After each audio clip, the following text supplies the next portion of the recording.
runs America? I guess that's the $10,000 question, isn't it? Maybe it's the $10 billion question.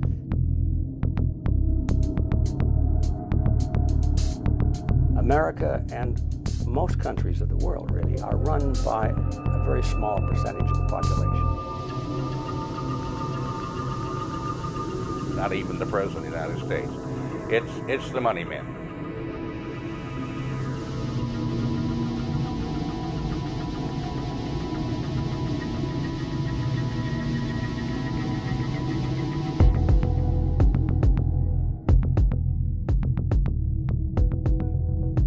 Obviously, the people in government aren't always the ones getting rich, so then you have to ask who are the ones behind it that are really getting rich, that are enjoying the benefits of this ripoff.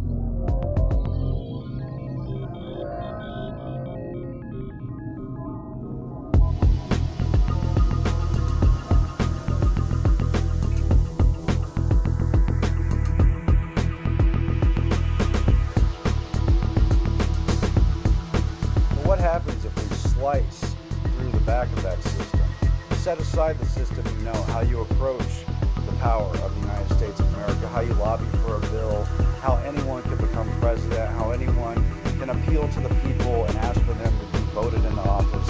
What happens if you go behind the scenes and just open the panel door and see how the system of power is really wired?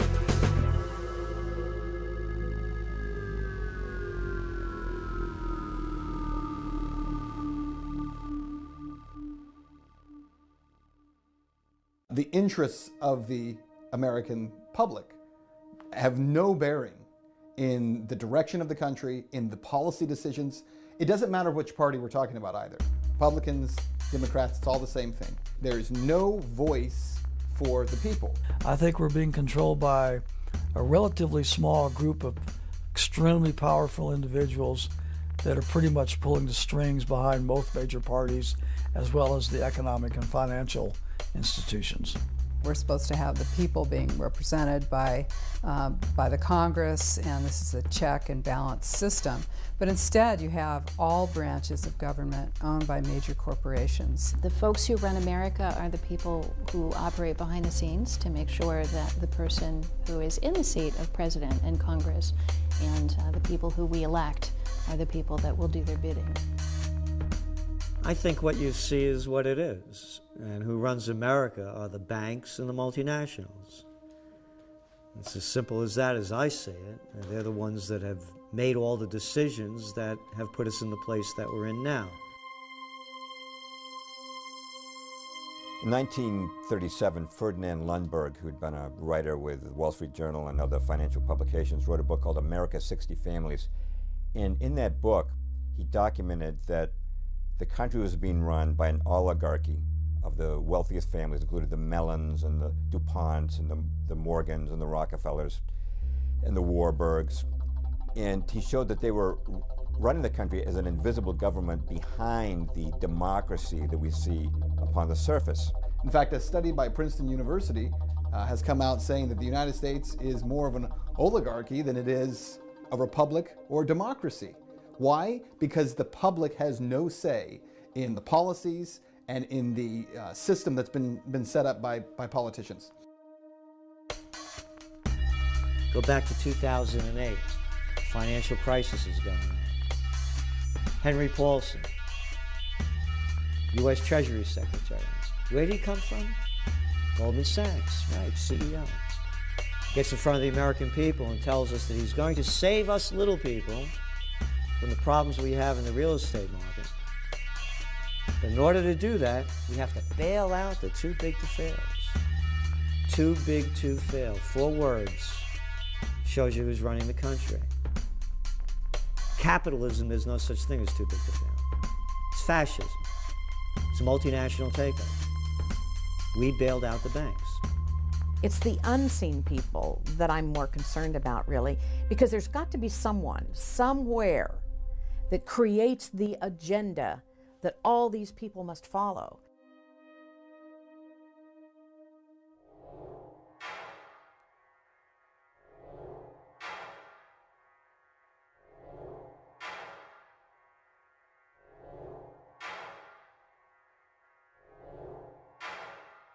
In the late 19th century, wealthy monopolists, most prominently John D. Rockefeller and J.P. Morgan, were growing in economic and political power.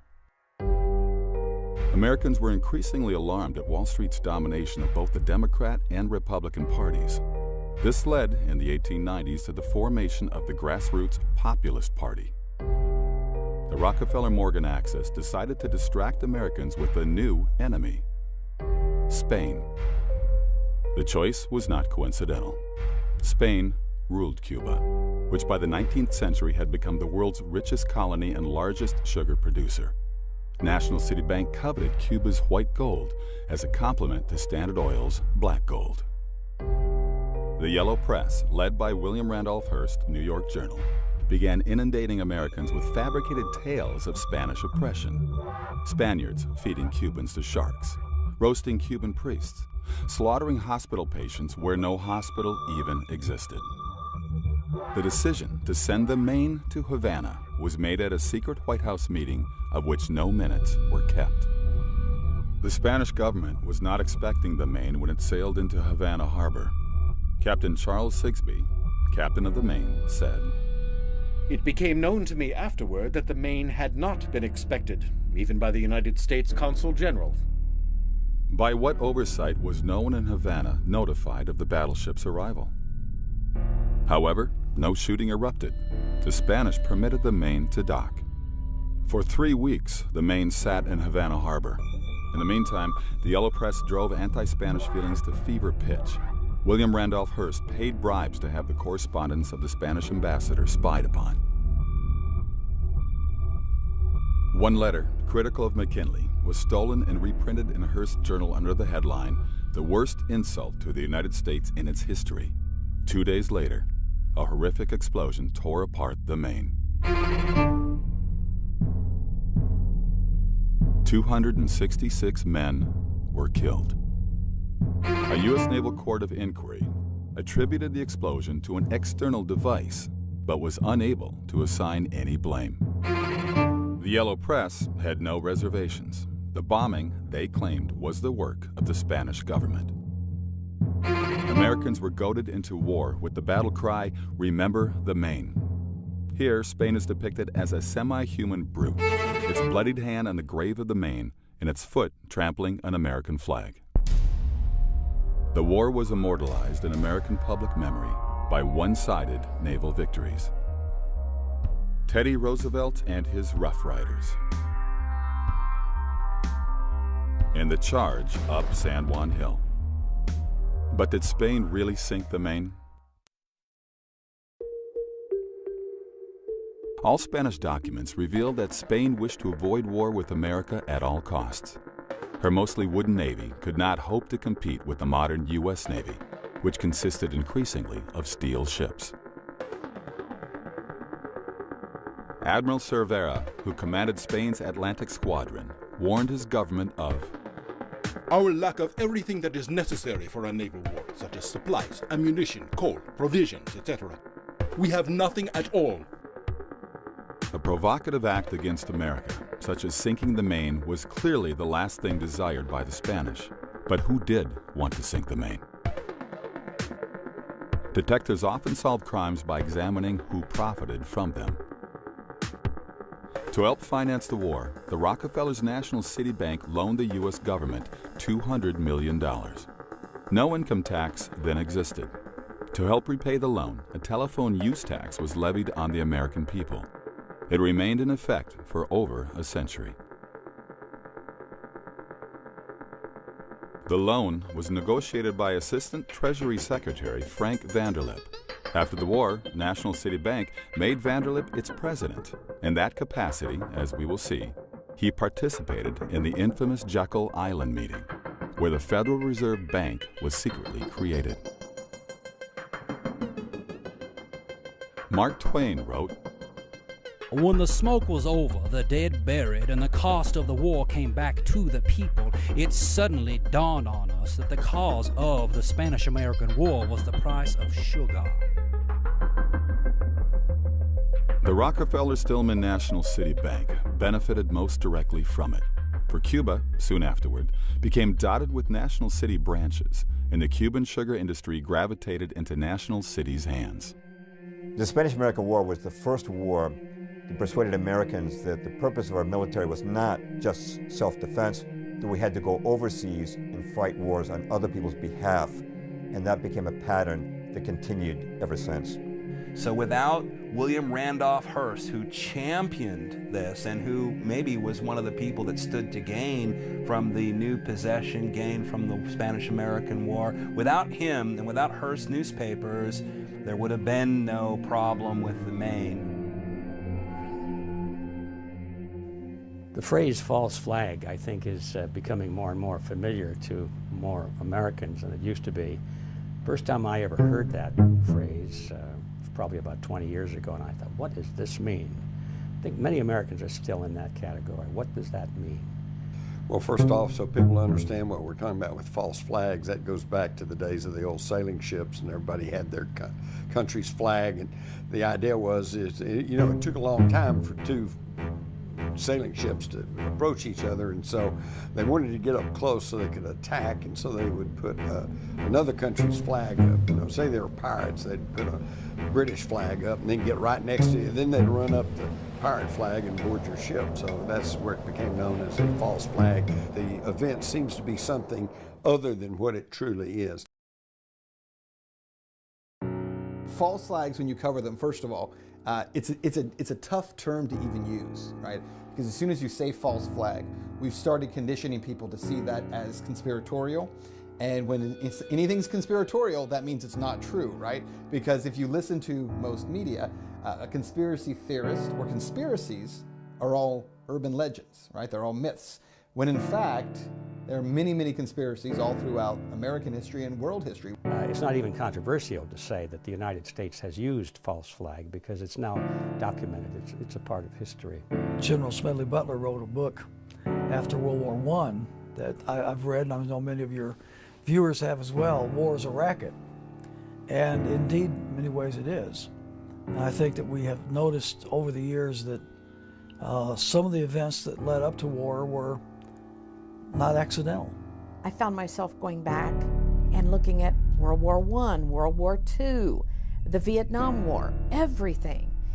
Could we have been lied to about everything? And that was my fearful kind of approach to this is that even possible? I would say they always follow a specific formula of create as much fear and trauma as possible. And then in that traumatization of the public, they're eliciting a specific psychological response. And that response is a cry for protection.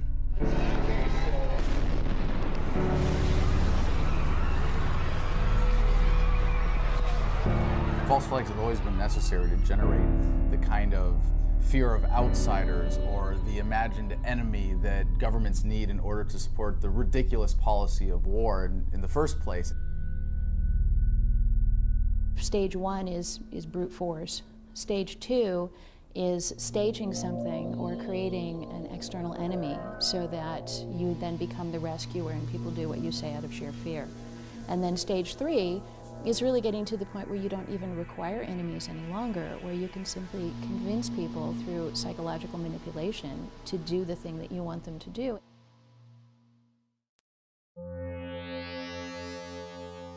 (1915). World War I is underway. Britain is at war with Germany. America has not yet joined the conflict. May 7th. A British ocean liner, RMS Lusitania, is on her way from New York to England. Nearly 200 Americans are among the passengers. 2:10 p.m., off Ireland's southern coast, a torpedo from a German U-boat strikes the Lusitania. More than 1,000 on board lose their lives. On both sides of the Atlantic, the public is told the Germans sank the Lusitania simply to kill women and children. The tragedy fans outrage and moves America closer to declaring war. In propaganda, Germany replaces Spain as the ape. Because nearly every conflict the U.S. has been involved in the 20th century has been based on a false flag pretext event, and the Lusitania is no different. That's how they got us into World War I. At the time, statesmen, senators, the American people in general wanted to mind their own business. They had a great industrial engine inside the United States. They were able to freely trade throughout the world and had no reason to engage in World War I. It wasn't their business. But unfortunately, the moneyed powers had other interests at hand. At that point in the war, passenger ships and merchantmen were being armed. They'd been given orders to ram submarines. The submarines had no choice but to fire without warning. Why did the Germans really sink the Lusitania? Because her hull was loaded with munitions. 6 million rounds of rifle ammunition, over 50 tons of shrapnel shells, and more than 60 tons of military explosives, including aluminum powder and gun cotton. The Lusitania was struck by a single torpedo, followed moments later by a massive explosion. The mighty ship disappeared beneath the waves in just 18 minutes. At the U.S. hearing investigating the incident, a critical piece of evidence went missing. President Woodrow Wilson ordered that the Lusitania's original manifest listing her munitions be hidden in the archives of the U.S. Treasury. Even more significant, evidence the Lusitania was deliberately sent to her doom. That the Lusitania was hauling munitions to the British that were going to be used against Germany in the war. And so the Germans took it out of the game. Prior to the incident, Winston Churchill, then head of the British Admiralty, had ordered a study done to determine the political impact if the Germans sank a British passenger ship with Americans on board. President Woodrow Wilson's top advisor, Edward Mandell House, was in England at the time as Wilson's emissary. In the morning, on the day the Lusitania sank, House met with Edward Grey, Britain's foreign minister. House recorded, "We spoke of the probability of an ocean liner being sunk, and I told him if this were done, a flame of indignation would sweep across America, which would in itself probably carry us into the war." House and Grey then met with King George V at Buckingham Palace. House wrote, "We fell to talking strangely enough of the probability of Germany sinking a transatlantic liner. The king said, 'Suppose they should sink the Lusitania, with American passengers on board.'" That afternoon, the Lusitania was torpedoed. The British Admiralty had been well aware of a U-boat's presence in the South Irish Sea, from decoded intercepts of German naval communications and reports of the sub's activity in that region. Contrary to protocol, no warships were sent to escort the Lusitania, even though 4 destroyers were lying idle in the nearby port of Milford Haven. Commander Joseph Kenworthy, then in British Naval Intelligence, wrote, "The Lusitania was sent at considerably reduced speed into an area where a U-boat was known to be waiting, and with her escorts withdrawn." 2 leading books in this affair are The Lusitania by British historian Colin Simpson and Room 40 by Patrick Beasley. Beasley, considered the leading authority on the history of British naval intelligence, wrote, "I am reluctantly driven to the conclusion that there was a conspiracy deliberately to put the Lusitania at risk, in the hopes that even an abortive attack on her would bring the United States into the war." When the ship was blown up containing American passengers, it became the raison d'entrée into World War I. It was an outrageous and insidious enough event that Americans were reluctantly able to muster themselves and enter the war.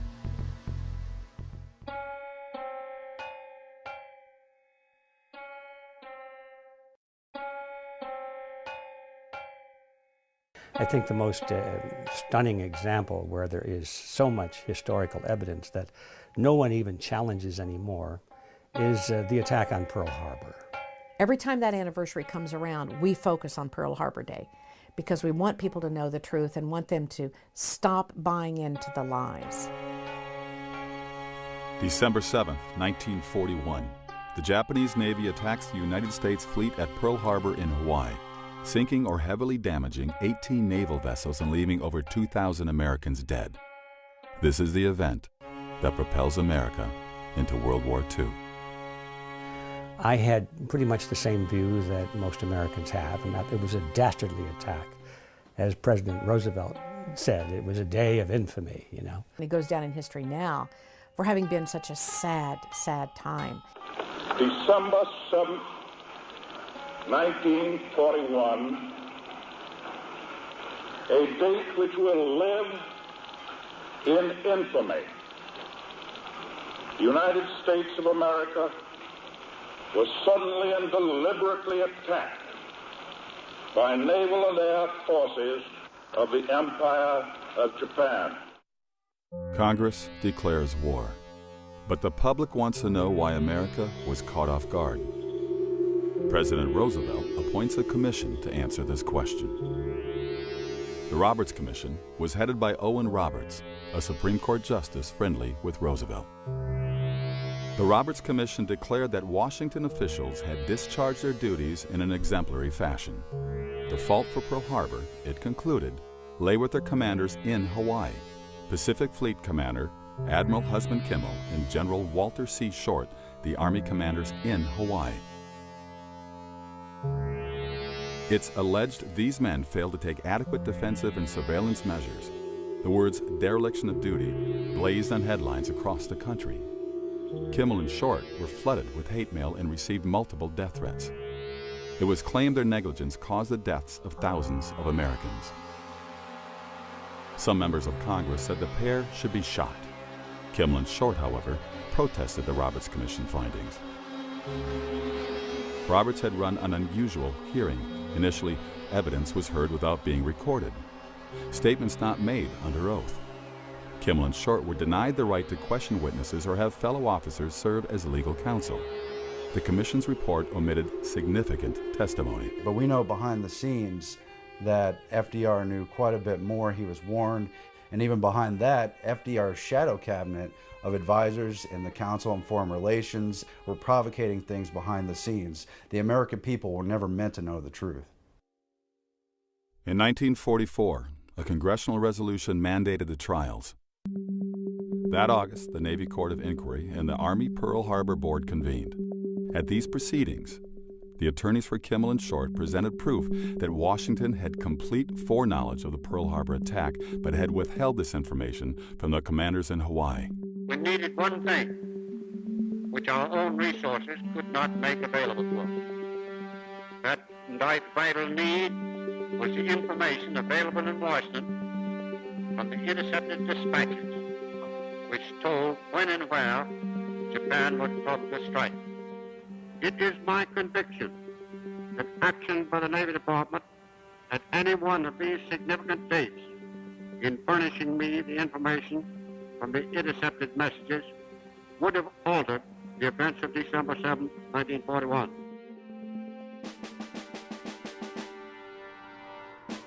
Outraged, the Navy Court exonerated Admiral Kimmel and laid the blame squarely on Washington, D.C.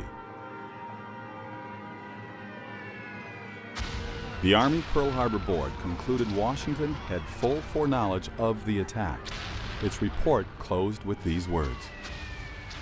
Up to the morning of December 7, 1941, everything that the Japanese were planning to do was known to the United States. But the American people did not learn the results. The Roosevelt administration ordered the trial verdicts to be made confidential. He discovered later that his own superiors had gone to great lengths to make sure that he, Admiral Kimmel, did not have the information that was available in Washington. Why was the fleet in Pearl Harbor when Franklin D. Roosevelt ordered the U.S. Pacific Fleet to move from the West Coast to Pearl Harbor?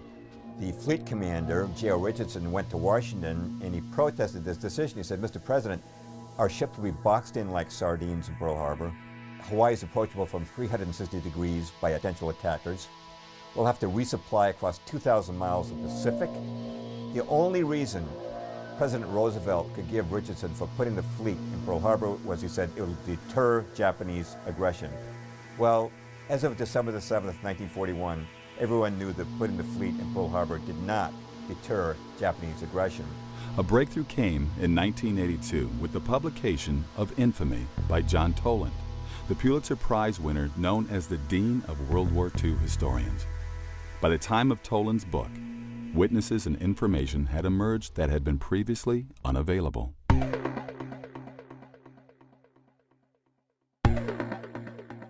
How did Washington know Pearl Harbor was coming?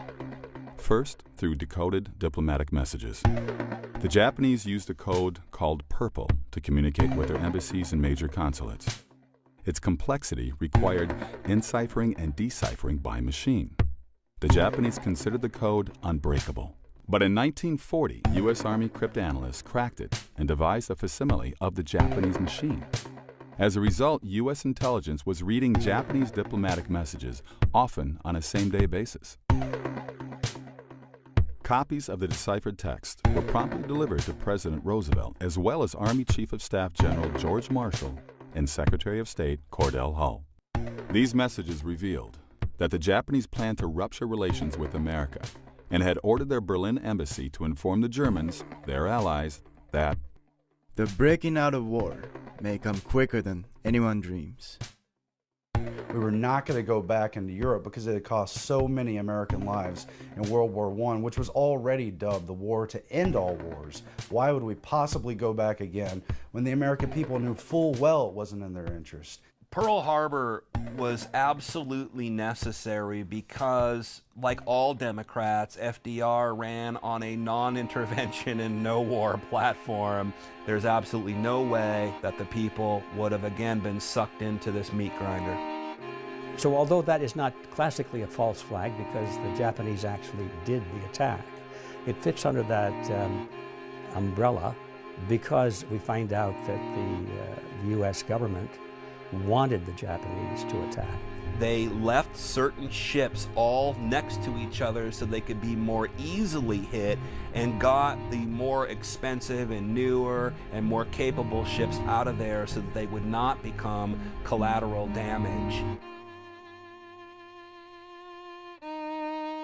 Brigadier General Elliot Thorpe was the U.S. military observer in Java, then under Dutch control. In early December 1941, the Dutch Army decoded a Japanese dispatch forecasting an attack on Hawaii. They passed the information to Thorpe, who was so alarmed he sent Washington a total of 4 warnings. Finally, the War Department ordered him to send no further warnings regarding Pearl Harbor. Duško Popov was a Yugoslavian double agent whose true allegiance was to the Allies. Through contact with the Germans, Popov realized the Japanese were planning to bomb Pearl Harbor. He notified the FBI. Subsequently, FBI Director J. Edgar Hoover stated that he had passed this information on to Roosevelt. Iowa Senator Guy Gillette and Texas Congressman Martin Dies also later stated they had received advance information concerning the attack, which they shared with the president. Roosevelt told them to leave it in his hands. In Day of Deceit, The Truth About FDR and Pearl Harbor, Robert Stennett proved from documents obtained through the Freedom of Information Act that Washington was not only deciphering Japanese diplomatic messages, but naval dispatches also. The most significant was sent by Admiral Yamamoto to the Japanese First Air Fleet on November 26, 1941. The task force, keeping its movement strictly secret and maintaining close guard against submarines and aircraft, shall advance into Hawaiian waters, and upon the very opening of hostilities, shall attack the main force of the United States fleet and deal it a mortal blow. The first air raid is planned for the dawn of X day, exact date to be given by later order. Whether we're looking at something like Pearl Harbor, which is now an admitted false flag event, or it's an event that was clearly allowed to occur, it was known about and no action was taken to prevent it or stop it. So that could qualify as a false flag event. Whether you're looking at an event that, like the Gulf of Tonkin, which was a fake false flag event. It was something that we were told occurred and actually didn't even occur. This has been called by some researchers, like David Icke, for example, as no problem reaction solution. You don't even have to have the actual physical event take place. You only need the perception of it to take place. In retaliation for this unprovoked attack on the high seas our forces have struck the bases used by the North Vietnamese patrol craft. In many cases, these individuals who plan these events, they're playing chess while we're not even playing checkers yet. You know, we have to understand what they're doing. The event isn't as important as the underlying psychology that the event is done to elicit. And until we understand that pattern, we're not going to be streetwise to the technique. In the event of a further attack upon our vessels in international waters, we are to respond with the objective of destroying the attackers. You look at those Vietnamese, man, up in north. We better stop them right away. If we don't stop those communist North Vietnamese, they're going to take over South Vietnam, then Thailand, then Laos, and then Cambodia. And before you know it, those dominoes will be falling until they hit the shores of California. Now, you could say I sound like a lunatic for saying something so stupid. But that's what was being said back then, and I know firsthand because I was prime draft age of that time. These guys are professionals at it, and they know how to take advantage of it. And, of course, one of the most horrible ones in our lifetime was in August of '64 when Lyndon Johnson faked the Gulf of Tonkin. In 1964, Congress passed the Tonkin Gulf Resolution, authorizing President Lyndon Johnson to escalate the Vietnam War, to which he committed hundreds of thousands of troops.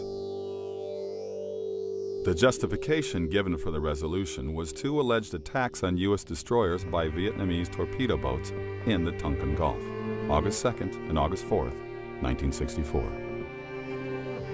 Johnson described the first attack as an unprovoked assault against a routine patrol. Actually, the destroyer was supporting a South Vietnamese military operation against the North.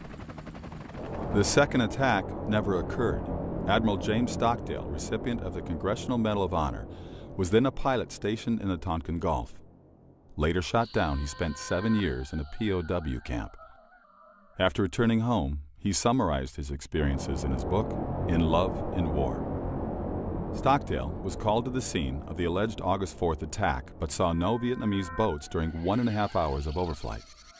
Well, I was over those destroyers for over an hour and a half, below 1,000 feet, lights off, watching everything they did. I could hear them chit-chatting on the radio, the Maddox and the Joy. They seemed to have some intermittent radar targets. I took it upon myself to get out there where they thought a boat was and try to kill it if they didn't. But it was fruitless. And I'd go down there and there was nothing. I felt it was a bad portent that we seemed to be under the control of a mindless Washington bureaucracy, vain enough to pick their own legitimacies regardless of the evidence. Today, very few people dispute that the Tonkin Gulf incident didn't take place. Later, it was revealed that the Tonkin Gulf Resolution was written before the alleged incident. The document was simply awaiting on an excuse to activate it. The whole Gulf of Tonkin incident, a lie by slimy little people like Robert McNamara and LBJ. And every one of those people knew it was a lie, and they sacrificed the lives of 60,000 American boys, destroyed the lives, limbs, and minds of hundreds of thousands of others, killed over 3 million Vietnamese, napalmed it, Agent Oranged it on lives. They died in a just cause for defending freedom, and they will not have died in vain. The main justification currently given for the Iraq War, bringing freedom and democracy to the Iraqi people, was not the original reason presented. The next mushroom cloud you see, maybe one of Saddam Hussein's weapons. Remember that one? Last November 8th, this council passed Resolution 1441 by a unanimous vote.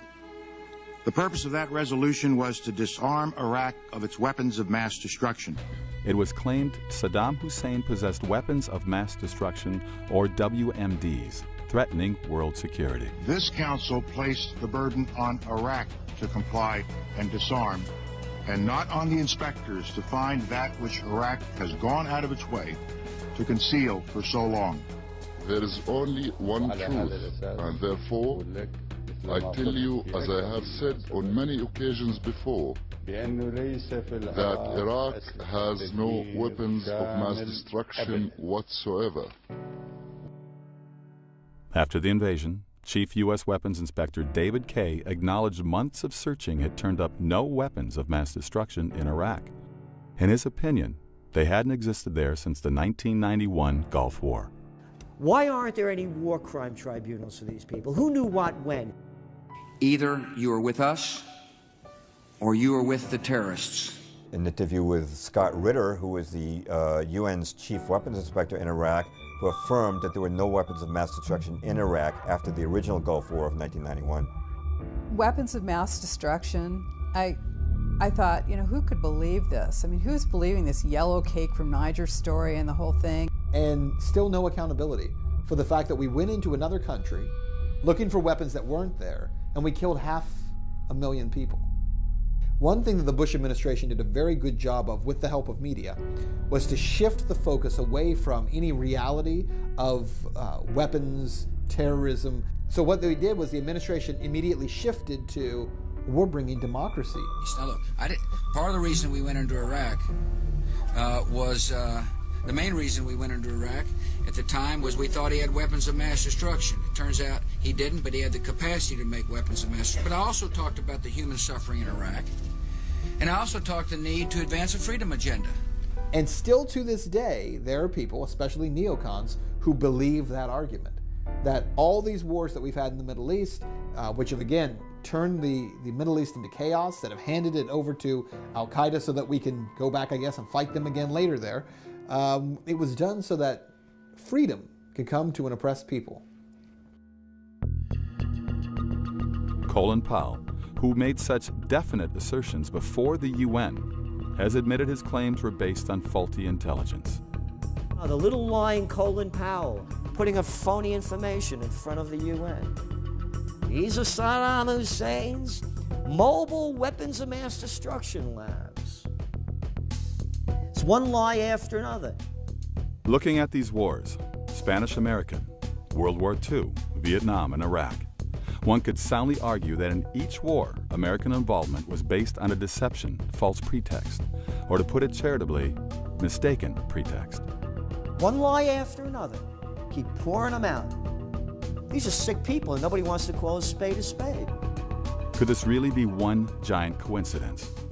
Patterns of this scale generally do not happen by accident. To find the answer, deeper questions remain. When our country was founded, it was founded by an elite group. The founding fathers were the educated ones, the ones who had land, the ones who'd studied in Europe, the ones who'd read history and philosophy. And thank God it was that way. It's still true in America today, but the elite has changed. It's a great debate of whether or not we're founded on our lineage and our heritage of the Constitution and Bill of Rights or from hidden interests. Who runs the country? Well, the political parties run the country, but we all know the political parties actually don't do anything on their own. I think the reality is that we're probably ruled, for the most part, by an oligarchy. People still elect members of Congress, but beyond that, once someone is in Congress, the special interest groups take over, the lobbying firms take over, very wealthy families take over, and the people have absolutely no voice. A super elite, very powerful, very wealthy individuals who have, I will use the word, conspired together to take advantage of the opportunities afforded them in their positions of power and influence to pretty much determine the direction and the course of our country, irrespective of the wishes of the American people. I think in any culture, in any country, you can look to who has the money. The people with the money typically tend to wield the power. And the best way to do that is to do it from behind the scenes, because then if people become angry with the way power is being wielded, they don't come after you, they come after the puppet standing in front of you. We all know about a lot of wealthy people, Warren Buffett and Donald Trump, and but these are the guys that you hear about. The people, they've got lots of money, yeah, but the people with the real power, you don't even hear their names. we start seeing all of these names of large corporations that come together over and over again, and then they get intertwined into events that take place, and then we start to see there's a pattern and there is a real agenda. In America's 60 Families, Ferdinand Lundberg wrote, "The United States is owned and dominated by a hierarchy of its 60 richest families, functioning discreetly in a de jure democratic form of government, behind which a de facto government, absolutist and plutocratic, has gradually taken form. This de facto government is actually the government of the United States, informal, invisible, shadowy." Among the 60 families Lundberg named were the Rockefellers, Morgans, Mellons, Vanderbilts, DuPonts, Astors, and Warburgs. Through inherited fortunes, they remained entrenched in power from one generation to the next. These families frequently acted in concert to pre-select presidential candidates of both Republican and Democratic parties, and, as Lundberg documented, acquired sweeping ownership of America's major newspapers. For the last several decades, let's admit, the powers that be have pretty much been the ones that have really made the decisions irrespective of the will of the American people. This power structure has been called the establishment. Syndicated columnist Edith Kermit Roosevelt, granddaughter of President Theodore Roosevelt, described it. Establishment is a general term for the power elite in international finance, business, and government, who wield most of the power regardless of who is in the White House.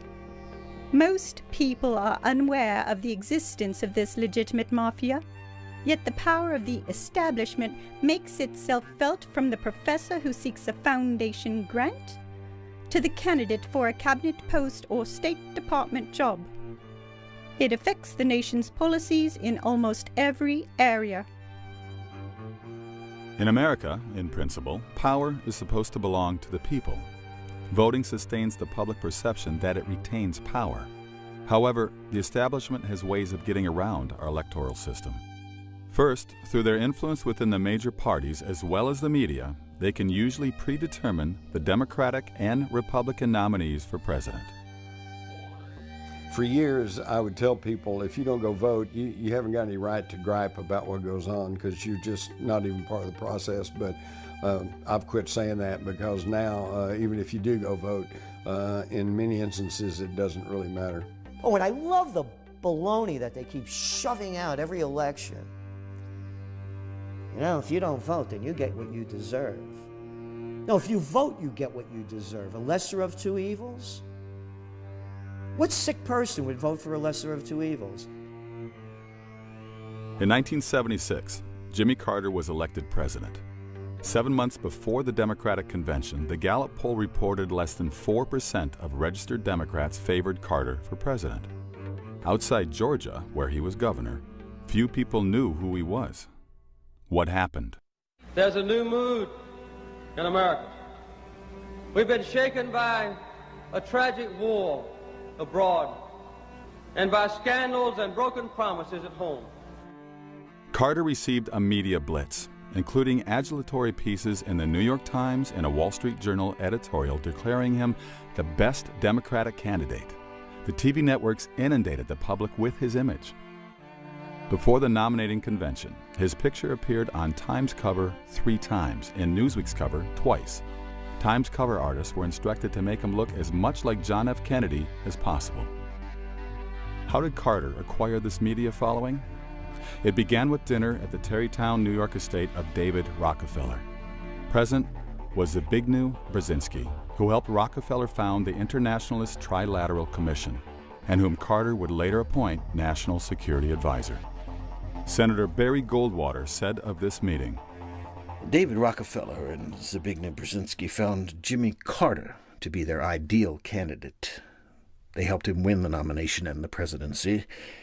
To accomplish this purpose, they mobilized the money power of the Wall Street bankers and the media controllers.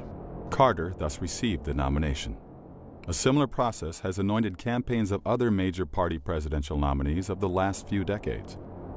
The people have no real say, including in who is elected to office. in this country. I mean, consider this.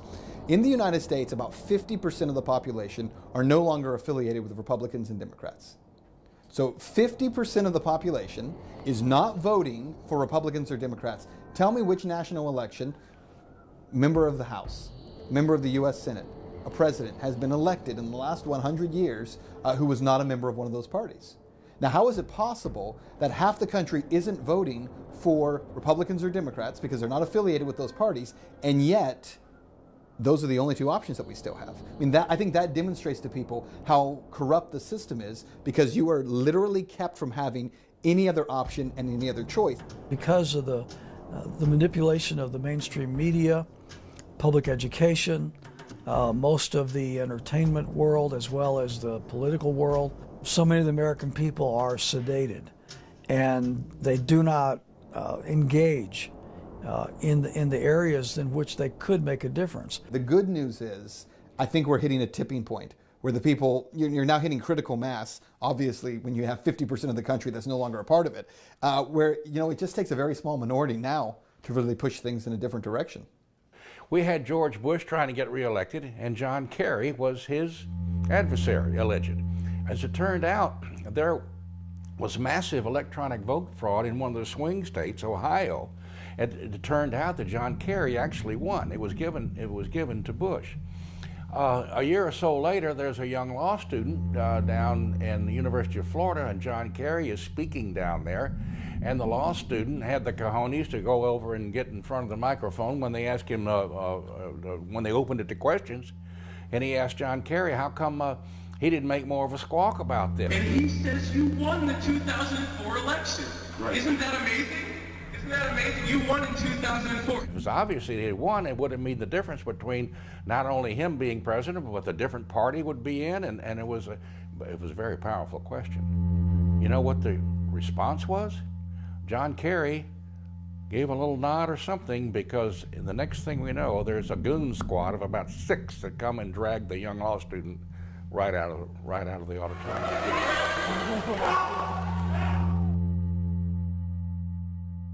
However, the establishment has an even more powerful means of influencing the will of the people. The most important is the Council on Foreign Relations, or CFR, headquartered in New York City. Though virtually unknown to the public, the Council dominates cabinets of both Republican and Democratic presidents. When you look at where the wires are connected to the centers of power, you will find again and again that places like the Council on Foreign Relations don't just float ideas, they provide solutions. You often find members of the Council on Foreign Relations being appointed to various positions in government or industry, for that matter, and you see them in the revolving door going back and forth between business and regulatory agencies and stuff like that. The big question is, how substantive is the CFR on global affairs? Since its founding in 1921, the CFR has produced 21 Secretaries of War and Defense, 19 Treasury Secretaries, 18 Secretaries of State, and 16 CIA Directors. And what is the Council's goal? The Council on Foreign Relations is a fairly interesting entity to me. And the reason for that is because they have so many members of the CFR who are in media. I think the CFR exerts tremendous influence over our government, our media, and our centers of education, more so than most people would want to admit. The Council on Foreign Relations is a very important nexus point, but it's just a vehicle for the larger aims of those who have an agenda. But it's an important vehicle. It's a ring of power that is an engine to encircle the whole world. Once in a while there'll be a spokesperson on major media, and he'll be introduced as such and so, and they'll give credentials, and then they'll mention a member of the Council on Foreign Relations. But that just, it sounds so innocuous. It just passes, it's some council that deals with foreign policy, so people don't remember that. The number one thing people need to know is that when you have so many members of media who are a part of those organizations or that organization, you have lost the ability to have anyone criticizing globalist agenda or globalist viewpoints, because they are members of an organization that pronounces its view is to create, globalism. They have seized upon foreign policy, economics, and trade to get around the bounds of the Constitution and put their global system on top of America. When I wrote The Shadows of Power, the main concern I had was that maybe I'd gone too far in attributing our foreign policy to this invisible government. Now it's 26 years later, we've had the arrival of the internet, I've had access to information I never had access to at the time I wrote that book, and my conclusion is that it's not that I went too far, but I didn't go far enough.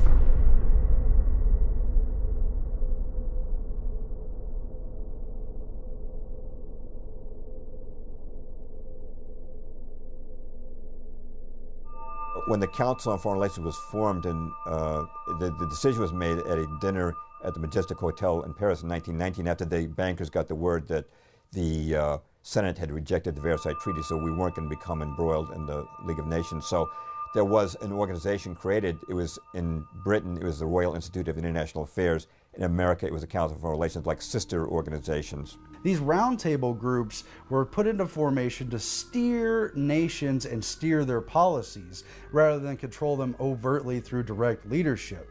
They worked through secret maneuvers. The Cecil Rhodes Secret Foundation Trust had been involved not in nation building, but in nation manufacturing in the southern part of Africa. And now they wanted the entire world. Now, how do they control American government policy? The number one way is by serving as a recruiting ground, the recruiting ground for cabinet level positions. You've probably noticed that a lot of people in U.S. cabinets come from the big multinational corporations. How does that happen? Well, the Council on Foreign Relations will invite executives from Citibank or Exxon or Halliburton or Bechtel into the council. They'll attend maybe a study group, attend some dinners, hear some speeches by people like Henry Kissinger, Zbigniew Brzezinski. Now they become experts on policy, and now you see them showing up in the State Department or another major department. When you have one organization controlling the cabinet with a uniform viewpoint, whether the president is Republican or Democrat, naturally you're going to get uniform policies. Here are some of the prominent members of the CFR, Council on Foreign Relations. George Herbert Walker Bush, Bill Clinton, Sandra Day O'Connor, Dick Cheney, Les Aspin, Colin Powell, Robert Gates, Brent Scowcroft, Jesse Jackson Sr., Mario Cuomo, Dan Rather, Tom Brokaw, David Brinkley, John Chancellor, Marvin Kalb, Diane Sawyer, Barbara Walters, Cyrus Vance, Paul Volcker, Henry Kissinger, George Shultz, Bruce Babbitt, Howard Baker, Samuel Berger, Elaine Chao, Dianne Feinstein, Ruth Bader Ginsburg, Chuck Hagel, Gary Hart, John McCain, George Mitchell, Bill Moyers, Jay Rockefeller, Donna Shalala, Strobe Talbot, Fred Thompson, Robert Zoellick, Richard Nixon, Hubert Humphrey, George McGovern, Gerald Ford, Jimmy Carter, John Anderson, Walter Mondale, Michael Dukakis, Al Gore, John Kerry, on and on. I mean, you notice first of all that you're talking Republicans and Democrats, conservatives and liberals. You're talking people in every area of government and news media. You're talking education establishment. You're talking basically the key establishment institutions of the country are all infiltrated with Council on Foreign Relations members.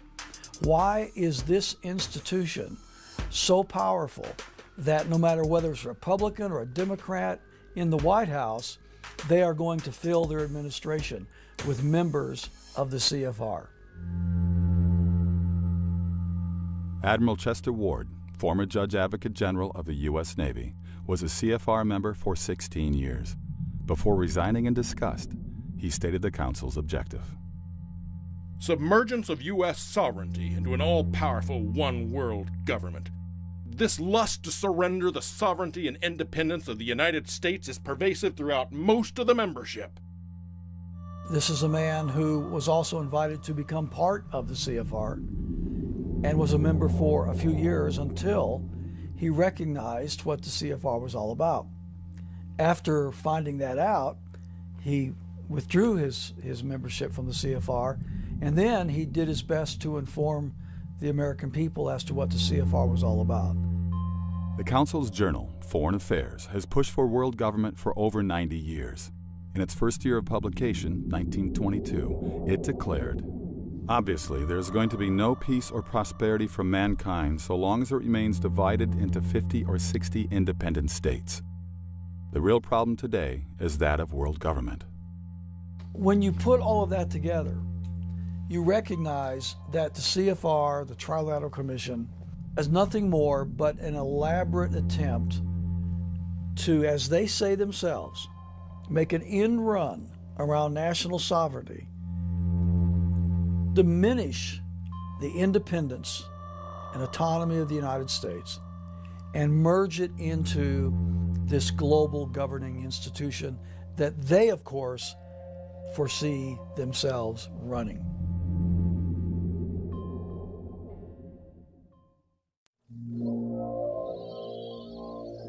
I mean, my goodness, we're going toward everybody having a little bit and nobody having a whole lot, except for the elite.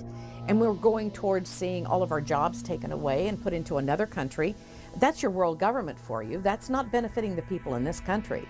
So I absolutely, I abhor the idea of world government. And I'm afraid that what we're going to see is the demise of many of our countries in the attempt to formulate this one big structure. And it's obvious to see, okay, there are these very rich and powerful people meeting at, under the guise of the CFR or the Bilderberg Group or a bunch of other things. But it really doesn't matter. The fact is the superclass exists. That's the problem. So whether it's a Brussels, whether it's a World Trade Organization, whatever it might be, it's still built on the premise of how do we steal the most amount of money that we can, put it in the hands of the fewest, and tell everybody else what to do. It's not primarily driven by political ambition. It's driven by economic ambition. And just the fact that I mentioned that might change the flavor of the conversation, because talking about economics is a little bit different than just talking about politics. And one of the reasons, again, that the American experiment here is not working too well right now, as far as Congress is concerned, is because Congress is not an economic animal, it's a political animal. What is world government? Simply stated, one regime ruling the planet. I don't think anything's intrinsically wrong with the one world government. In fact, I think obviously we are just one humanity, and eventually we're going to get to that. I can see perfectly well that there'll come a time when somebody's going to say, hey, where are you from? And you're going to say, I'm from Earth.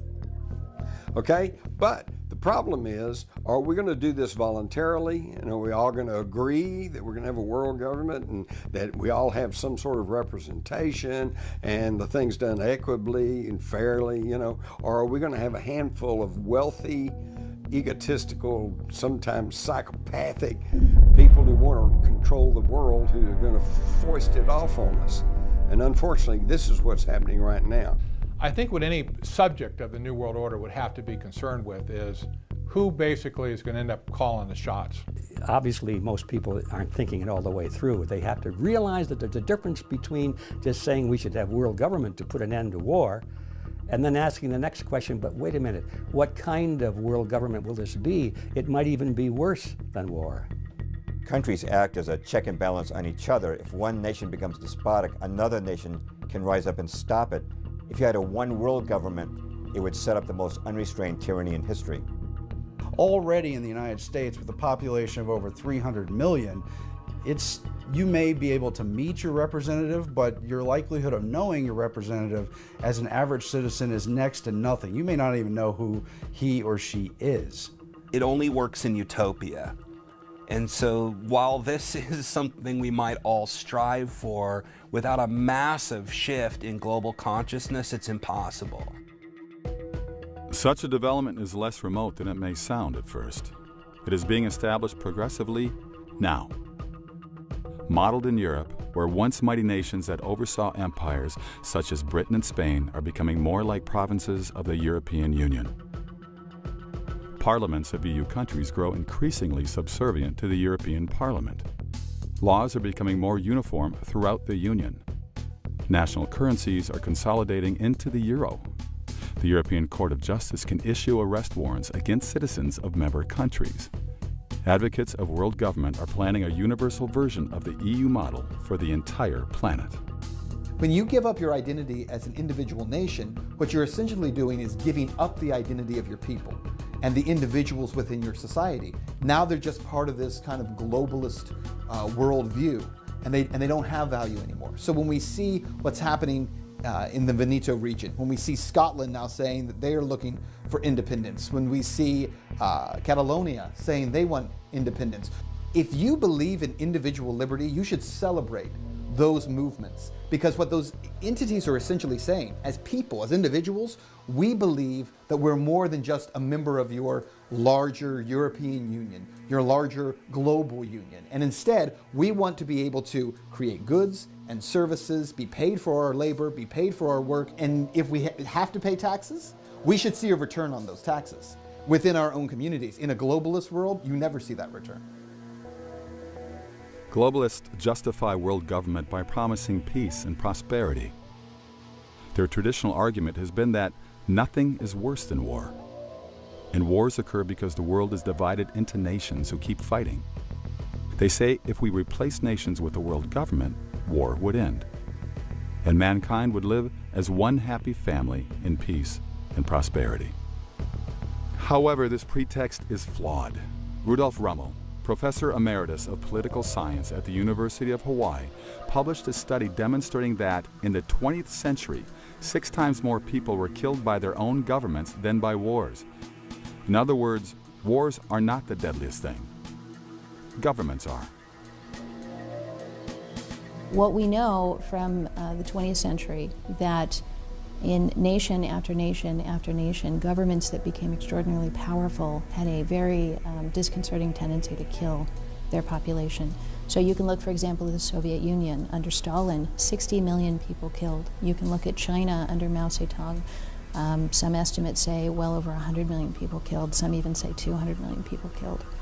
You can look at Nazi Germany as the example that probably most viewers are familiar with. Example after example, even ones that most people haven't even heard of. The problem with world government is the same problem as with any government. Government is control by force. The more you concentrate that power, the worse it is. You could make the case that world government might be only as bad as local government, but obviously the bigger, the more concentrated that exploitation racket becomes, the greater chance there is for corruption. All human authority is jurisdictional and limited. So whenever you violate that and you create a regional government and then a multi-regional government and then a global government, by very nature you have squelched and expunged the fundamental tenets and principles of liberty, natural rights, freedom, sovereignty under the states, individuals. It's all gone. If we had a world government, who would run it? Globalists like to point out that international alliances have defeated dictators like Saddam Hussein. But what if a man like Hussein took over a world government? Today, if a tyrant enslaves a nation, its people may hopefully escape to another country. But if a dictator ruled a world government, where could anyone escape? America's founding fathers recognized the dangers of concentrating power. They therefore split government power into 3 branches. In the Founding Fathers' original vision, the power of the entire federal government would be held in check by the states. Decentralization of power has spared Americans the oppression of totalitarian dictatorships that other nations have known. James Madison, known as the father of the U.S. Constitution, said, "The accumulation of all power, legislative, executive, and judiciary, in the same hands may justly be pronounced the very definition of tyranny." If we follow the money to see who is behind the Council on Foreign Relations, it becomes clear that the U.S. foreign policy establishment is intimately linked to Wall Street and the banking establishment. Americans know they have inflation. In 1962, a postage stamp cost 4 cents. Today, 49. A candy bar cost a nickel in 1962, now around $1. Since 1913, the dollar's purchasing power has declined over 95%. Inflation is not inevitable. This graph depicts American price levels since 1665. There was no net inflation for the first 250 years. Inflationary blips occurred as during the American Revolution, War of 1812, and Civil War, when the United States printed large quantities of money to pay for those conflicts. Increasing the supply of money diminishes its value, making prices rise. But notice after the wars, money always returned to its normal value. A dollar was worth the same in 1900 as 1770. During World War I, our currency inflated, but instead of resuming to its normal value afterwards, American dollars, stable for 250 years, began rapidly and permanently losing value. This change came from one factor: creation of the Federal Reserve Bank in 1913.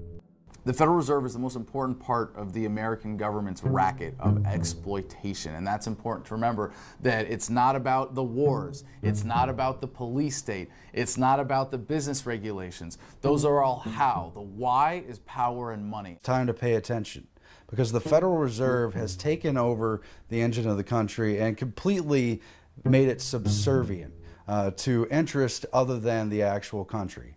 First off, it's not federal, and second off, it has no reserves. Okay, so the whole thing's a fraud to begin with.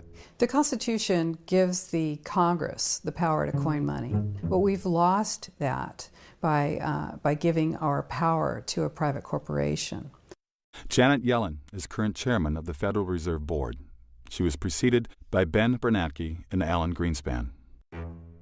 The Fed chairman has been called America's economic czar, largely because the chairman and board set U.S. interest rates, which impacts the stock market. If interest rates rise, CDs and other interest-bearing securities appear more profitable, causing money to flow away from the riskier stock market. However, when interest rates fall, investors tend to favor stocks. Janet Yellen, the Fed chair, the new Fed chair, is going around saying that she will continue these policies of this quantitative easing, as it's called, which is essentially just the printing of money. And they're going to continue it until they can get the unemployment rates down. And she gives examples. She's talking like a president now, giving examples of the young woman that she's met in this community who struggles because she works multiple jobs. She's a single mom, and it's very difficult for her. Yeah, well, I'm sure it is difficult for her. But what no one ever tells you in media is that the reason that we have so many people struggling in this country is due in large part to the Federal Reserve Bank. People who are closest to the money are the ones who get the greatest benefit. So whoever has had their hands on not just the Federal Reserve, but the whole infrastructure around it, the global banks that are peddling the Federal Reserve notes and the bonds and the Treasury bills and so on, the Goldman Sachs of the world, the JP Morgans and so on. These companies and these individuals have consistently gotten rich beyond anybody's wildest imagination. The rest of us consistently have gotten poorer beyond our wildest imagination as well, so that the value of the dollar today is somewhere around 1.5% of what it was in 1913. You know, the United States dollar, the Federal Reserve note dollar, has lost 98% of its value in the last 100 years. So if, number one, your first mandate is to protect the value of the currency, you failed. The second mandate on unemployment, as I mentioned, when the Fed chair is talking about this family that's in need and she wants to help them, how does the Federal Reserve help them? By holding interest rates low? That doesn't help families. That doesn't put food on my table. If anything, it makes it more difficult because there are more people out there saying, well, then you should go get a loan right now, borrow more money right now. As has been stated in history, you know, whoever controls the money controls. Again, it goes back to the money. It's not a world government, it's the bankers in charge. And again, the distribution of wealth right now in the United States, as everyone knows, is worse than it was at the Gilded Age over 100 years ago. They are creating currency out of nothing with absolutely no value to it, promising us that, number one, this will lead to greater wealth across the nation, which it's proven it cannot do. And number two, it will also create employment, which it cannot do. The Federal Reserve has the power to issue and create currency, but this gives it an inside track to give money at very low, if any, interest rates to its member banks, to the members of the oligarchy who control that bank. Meanwhile, it loans money to the country at interest, making incredible profits and making certain that the United States can never be sovereign again so long as the Federal Reserve exists. Thomas Jefferson, in a letter to one of his friends after he was out of office, he said, whenever public servants are paid by something other than what the people produce, the roles of master and servant are reversed. With the central bank, everything becomes consolidated in the hands of the few. Goes back to, again, 4 simple words. Too big to fail. Central banks, look what they've done. They're robbing the people right in front of everybody's eyes as we speak. The Fed was established when Congress passed the Federal Reserve Act in 1913. The original legislation was introduced by Senator Nelson Aldrich, a frontman for the banking community. Few Americans today recognize his name. Nonetheless, many have heard of Nelson Rockefeller, who was Gerald Ford's vice president and long New York's governor, one of America's richest men. His full name? Nelson Aldrich Rockefeller, named for his grandfather, Nelson Aldrich. Aldrich's daughter married John D. Rockefeller Jr., and his son Winthrop became chairman of the Rockefeller's Chase National Bank. When Nelson Aldrich spoke on Capitol Hill, insiders knew he acted for the Rockefellers and their allies. The legislation Aldrich introduced, which became the Federal Reserve's basis, was crafted by several of America's richest bankers. At a secret 9-day meeting in 1910 on Jekyll Island off the Georgia coast. At that time, Jekyll Island was an exclusive retreat for the wealthy elite. In attendance were agents from the world's 3 greatest banking houses, those of John D. Rockefeller, J.P. Morgan, and the Rothschilds. Acting for the Rockefellers were Senator Aldrich and Frank Vanderlip. Representing the Morgan interests were Benjamin Strong, head of J.P. Morgan's Bankers Trust Company, Henry Davison, senior partner in J.P. Morgan & Company, and Charles Norton, head of Morgan's First National Bank of New York. The most important figure who ran the meeting was the Rothschilds' agent, Paul Warburg. Paul Warburg belonged to a German banking family associated with the Rothschilds, the world's most powerful banking dynasty, who had grown rich by establishing central banks that loaned money to European countries. Its patriarch, Amschel Mayer Rothschild, said, "Permit me to issue and control the money of a nation, and I care not who makes its laws." In 1901, Warburg immigrated to America intending to establish a similar central bank in the United States. He became a partner in Kuhn, Loeb & Company, the Rothschilds' banking satellite in New York City. Who controls the Federal Reserve is pretty secretive, but for the most part we understand who controls it, and we know many of the families specifically involved. And it's what's known as the Eastern Establishment, many of the banking houses that have come to dominate the 20th century, and of course the robber barons who became monopolists of the major industries of the U.S. The Rothschilds had long been allied with America's 2 foremost banking families, the Rockefellers and Morgans, providing the seed money for John D. Rockefeller's Standard Oil Company and helping bail out J.P. Morgan when his firm was financially distressed.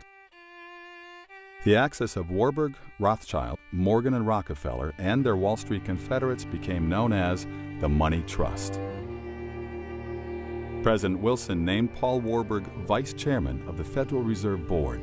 Benjamin Strong was appointed to run the New York Fed, the system's nucleus. The men who had secretly planned the bank now controlled it. At the time, Congress and the public had no inkling of the Jekyll Island meeting. Paul Warburg's annual salary at Kuhn Loeb had been $500,000, equal to well over $10 million in today's dollars. He relinquished that for a Federal Reserve position that paid $12,000. Warburg knew it would be far more profitable to control America's interest rates and make the stock market rise or fall at will. Congressman Charles Lindbergh Sr., father of the famous aviator, helped lead the fight against the Federal Reserve Act.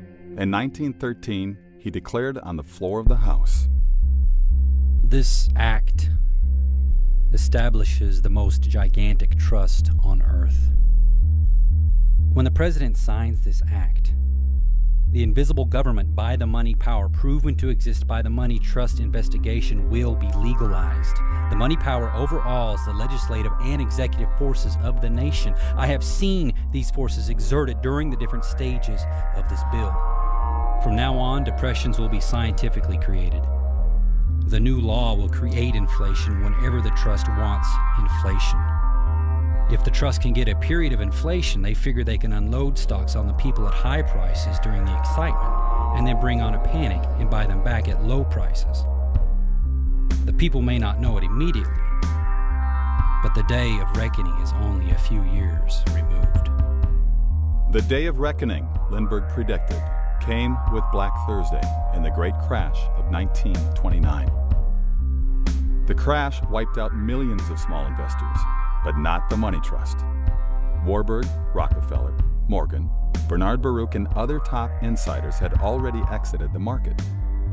Although friendly biographers attribute their perfectly timed departure to their fiscal wisdom, fiscal foreknowledge of the Federal Reserve policy they controlled rigged the game in their favor.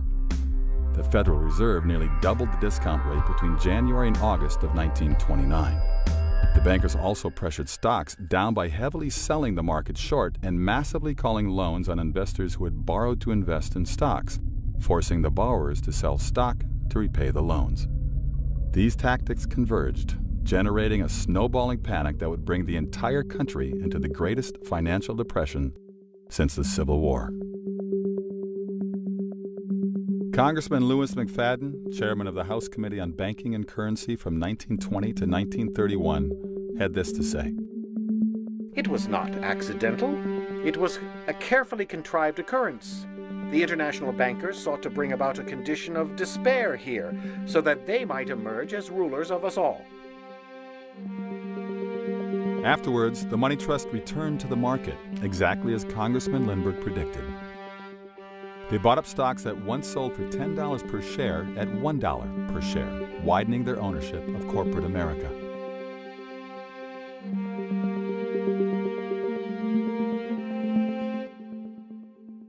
Well, the Fed affects prices by devaluing the dollar. So every time you devalue the dollar by a little bit more, it costs that much more to purchase a good. When I talk to people who are struggling with the value of their money, and they talk about the need for minimum wage to be higher, for instance, because they say, well, we've got to make more. We're not making a living wage. What they never seem to connect is the fact that part of the reason they don't make a living wage is because the value of what they're being paid continues to drop. It's not what the young people are doing wrong. It's what's been done to them. When great-grandpa came here in 1900, there was no income tax back then. People today are spending about half their income on taxation. It's true when you take your federal income tax, state income tax, real estate tax, Social Security tax, sales tax, excise tax, utility tax, you are paying about half your income in taxation. Now, doesn't it make sense? If you pay half your income to taxes, you'll need 2 jobs to maintain the same standard of living that 1 job used to pay for. So if you understand who these people are, and you understand what their mission is and how they think and what their ideology is, then most of the mysteries of the modern world, of how come we're getting into this mess, or why are we doing this and so forth, they become easy to answer. If you don't understand that little twist of that word really runs America, it's not the voters, then all of these things remain a mystery to you. Who's the guy that deregulated the Glass-Steagall Act and the banking acts that were put together in 1933, following the crash of '29, because of what Wall Street and the banks did? Robert Rubin, under Clinton. Where was he from? Goldman Sachs. Who's the head of the European Central Bank? Mario Draghi. Where's he from? No. European director of Goldman Sachs. Who's the fellow that's running the Bank of England? Mark Carney? Oh yeah, him. Where's he from? Goldman Sachs. And it's the bankers, it's the heads of international corporations, it's the existing power structure. And people say, well, if we don't have government, we won't be protected from the evils of rich people. And it's like, no, I'm sorry. When you have a government, what you have done is put an army of enforcers at their disposal. The United States is run like a major corporation. The 20th century in the United States has been one of centralization, as it has been around the world. It's partly due to the rise of technology, and it's partly due to the consolidation of these banking powers. So who really runs America?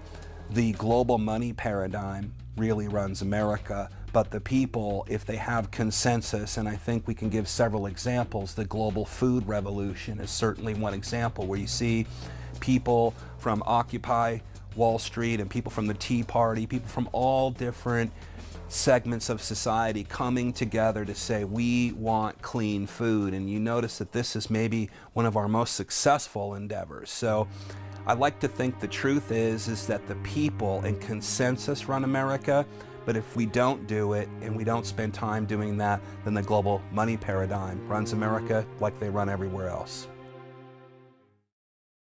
So it's killing everybody. It's costing everybody to live more, and everyone's earning less. The numbers don't lie. The numbers are there for everybody to look at. Median household income is below 1999 levels. Kids with college degrees, half of them have jobs that only require a high school education. They're robbing us right in front of our eyes, and you have slime-ball politicians and prostitutes on these business shows that keep the lie going. Too big to fail. What's going to kill the dollar is when people realize that it's a system of exploitation that funds oppression, that funds wars, that funds the police state, that funds all of the regulations that are keeping you from being able to conduct your business the way that's going to make you happy, and they abandon it. That's what's going to kill the dollar. Hey, the power's in our hands. Now that we know what the game is they're loaning our own money at interest and putting us in debt so far that this country will crash. Bad austerity will come to this country. This is right off the IMF's, World Bank's plans to go in and wreck countries. The chickens have come home to roost. But don't call for the end of the Fed unless you have a pretty clear idea, some kind of consensus of what we're going to have in its place. The Federal Reserve itself does not have absolute autonomy to act as it wants within the global system. It acts according to the international body of the Bank for International Settlements. The Federal Reserve by default inherits some of that secrecy, if you will. And we'll never know what happens, what really goes on inside the Bank for International Settlements, much less the Fed. What can be done about it? Well, not a whole lot unless Congress gets off their hands and does something about it. The most significant mechanism for forcing the US dollar on the American people and on the world as the world reserve currency is through requiring it for payments of taxation. And you can't pay your taxes even if you're engaging in barter. You're supposed to be reporting all of that. You're supposed to be paying your taxes in US dollars. So there's an inherent demand for that. There are certain things you can only use dollars for, and therefore it becomes the dominant currency. And there are some things that you really can't avoid it for. You know, if you want to park on the street here, you know, you got to put coins in the meter. If you, are doing something in your life that exposes you to a tax liability, that means you've given the government an excuse to steal from you that is generally accepted by their enforcers. Yes, I understand there's no way around it, but there's a very simple way that you can opt out of the system by doing as much as your economic transactions as possible in non-dollar denominated currencies, either gold, silver, or what's really exciting now that's opening things up is cryptocurrency, Bitcoin being just the first of many. In January 1919, 2 months after the armistice, the delegates of the victorious powers arrived in Paris for the peace conference to draw up the terms to be offered to the defeated countries. In all, the representatives of 27 nations attended that conference. Who did Wilson appoint to head the American delegation to the peace conference? Paul Warburg, who he'd also named vice chairman of the Federal Reserve. How could Warburg, a recent immigrant, be the only person qualified for this critical position? Who did Wilson bring to Paris as chief economic advisor? Bernard Baruch, to whom he made all those campaign pledges. As always, the president was under the watchful eye of Edward Mandell House, the banker's frontman. Wilson did not invite any leading Democratic Party members to Paris. Not one senator or congressman accompanied him, only the bankers and their entourage. At this conference, Wilson presented his famous 14 points. The most important of them called for establishing the League of Nations. Many people think he invented the League, but it originated with House and the bankers. Ray Stannard Baker, Wilson's official biographer, said, "Practically nothing, not a single idea in the covenant of the League was original with the president." Charles Seymour, House's official biographer, said, Wilson approved the House draft almost in its entirety, and his own rewriting of it was practically confined to phraseology. What were the bankers seeking in the League? World government. The Paris Conference produced the Versailles Treaty, which officially established the League of Nations. Ironically, though Wilson had proposed the League, the United States did not join. The U.S. Constitution stipulated no president could single-handedly make a treaty. The Senate had to ratify it. The Senate rejected the Versailles Treaty. Americans had helped win the war, but saw no reason to join an organization that might infringe on their sovereignty. When news of the Senate vote reached Paris, the bankers reacted swiftly. They held a series of meetings and resolved to form a new organization in the United States. Its purpose would be to change the American opinion so the nation would accept world government. In 1921, that organization was incorporated in New York City as the Council on Foreign Relations. The Council's original roster reveals that most members were bankers or lawyers affiliated with J.P. Morgan and Company. For example, Morgan's personal attorney, John W. Davis, was the CFR's founding president. Morgan's attorney, Paul Cravath, was founding vice president. Morgan's partner, Russell Leffingwell, was first chairman. Since this looked unsuitable for a Foreign Affairs Association, the Council diversified its roster by adding professors. However, these came from universities receiving large grants from the Morgan interests. The professors, carefully screened, could be relied on to attend Council meetings, then return to the universities and preach the glories of global government. By the late 1920s, the Rockefellers had brought their people into the Council. David Rockefeller was the CFR's chairman for many years and is still honorary chairman in 2014. One way the Council influences government policy is through publications, including many books and especially its periodical Foreign Affairs, a virtual instruction manual for U.S. foreign policymakers. Time magazine has called it the most influential journal in print. They do have a publication which my husband subscribes to. We've been reading it for a number of years because of the jaw-dropping insight that it provides into what they're thinking. And they don't mince words in there. They will come right out and say that we need to have this form of control, we need to do this form of manipulation, we need to convince people of these certain sets of beliefs. And you read this, and it's written in a very highfalutin, erudite, academic kind of a style. So you have to get past that to really get to the gist and the meat of what's being said. The CFR's most important means of controlling policy is supplying cabinet-level and sub-cabinet-level personnel to the government. What policies have the Council created? Let's take examples from after World War II. The League of Nations had effectively collapsed with the war's onset. Its successor was the United Nations, a bolder step toward world government. The UN began with a group of CFR members in the State Department. Working under Secretary of State Cordell Hull, they called themselves the Informal Agenda Group. The group drew up the original plan for the UN, then consulted 3 attorneys, all CFR members, who declared the scheme constitutional. Subsequently, they met with President Roosevelt, who approved the plan and publicly announced it the same day. After that, FDR made establishing the UN his top priority for post-war planning, just as the League of Nations had been to Wilson.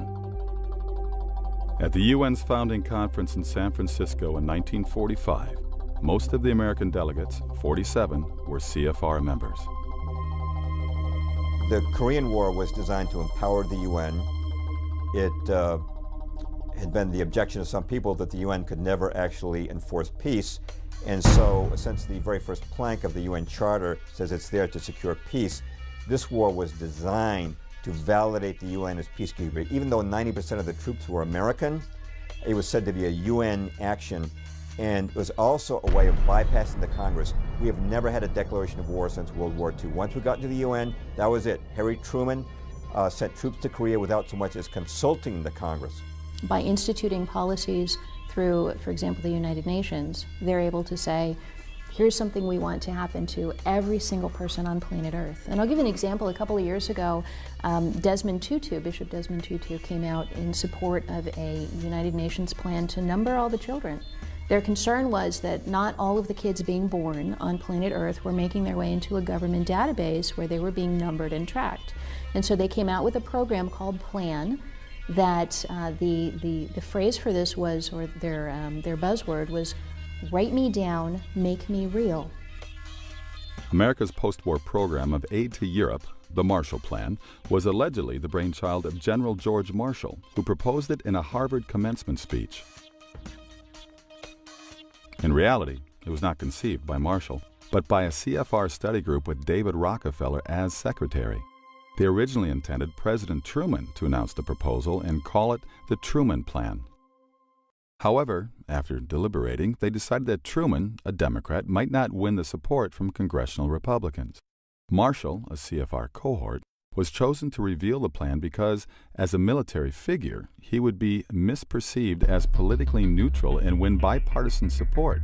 The strategy worked. The Marshall Event is one of those things that people recognize from the history books, but you read a basic summary and you gloss over it. But it has huge importance for the building of the global system that happened in the wake of World War II, when essentially power was up for grabs, and in fact had been negotiated ahead of time. The Marshall Plan was just another giant welfare plan. It weakened America financially, certainly designed more for control of these little nations that they were rebuilding, a lot more than it was to help them. Americans were told the funds were for Europe's needy. They were not told, however, that the goods their tax dollars purchased came mostly from multinational corporations linked to the CFR.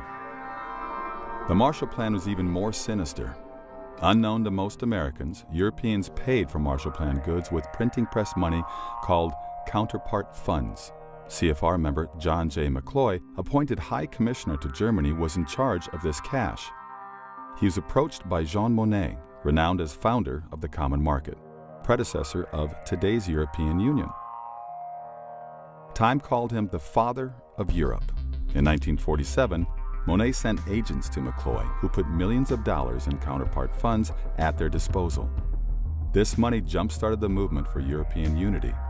It financed common market propaganda and a European Union youth movement, as well as schools that would promote European consolidation, the Council of Europe's first meeting in 1949 and election campaigns of favored candidates. Journalist Richard Rovere called McCloy chairman of the establishment, an insider's insider. When he returned to the U.S., he became chairman of both the Council on Foreign Relations and the Rockefellers' Chase Manhattan Bank.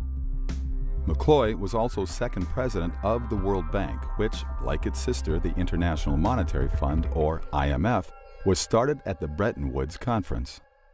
The Bretton Woods Agreement, where the IMF and World Bank were created, also created a reconstruction vehicle for Europe, which allowed the financial investments to flow through the central banks of choice and flow outward to what became American firms who got most of the business to rebuild Europe.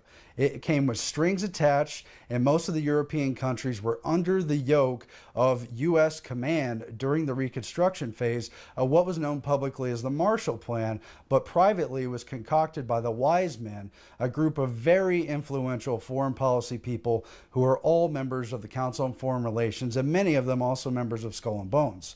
World War II was really about reshaping the world, giving birth to one version of the New World Order, which would be remade over and over again. As with the Marshall Plan, the motive was never charity. After World War II, the New York banks wanted to continue loaning money to governments. However, what if war-torn nations had difficulty repaying? A fall guy was needed to guarantee the loans: taxpayers. The World Bank and IMF gave carte blanche to the private banks, who could now make virtually any loan, however foolish, to foreign governments. If the government could not make an interest payment, the IMF or World Bank would bail them out with taxpayer money. Billions of 1944, 45, 47 taxpayer dollars were poured into the construction of Europe. Untold sums of money that flowed through the central banks and out to the fascist partners of choice who would get the bids and the contracts to rebuild Europe, while the Council on Foreign Relations policy people helped to rebuild Europe along the lines that they wanted to see. Economic controls, wage controls, industrial agreements, and what became the footprints and baby steps and building blocks of the European Union that we see today. Jesse Helms, former chairman of the Senate's Foreign Relations Committee, said, "The New York banks have found important profit centers in lending to countries plunged into debt. This has been an essentially riskless game for the banks because the IMF and the World Bank have stood ready to bail the banks out with our taxpayers' money." Furthermore, the World Bank and IMF often attach conditions to these loans. They may demand a voice in government policy. For example, they might dictate that a country privatize industries to multinational corporations before money comes through. The World Bank and IMF are instruments of profit and control. And the U.S. foreign policy based in Washington enabled it all the way and put the key people in position to outright rule Europe until it was rebuilt along the designs of not God, not man, not national governments, but the emerging world government based in the Council on Foreign Relations and their money powers. I look at the World Bank and the IMF more or less as the next stage of the evolution of international banking. The Bank for International Settlements, along with the World Bank and along with the IMF, have long been viewed as the engine of globalization. These have been the troika, if you will, that have impressed policies on countries all over the world to toe the globalist line. We're told that this is necessary in order to regulate trade or in order to pacify nations that would be making war against us. But in fact, what this is about is creating debt. People talk about the one world government or globalists as if we're just going to create one nation that all has the same name. But I don't think that's even necessary. We have banking systems that control the trade, they control what people do for a living.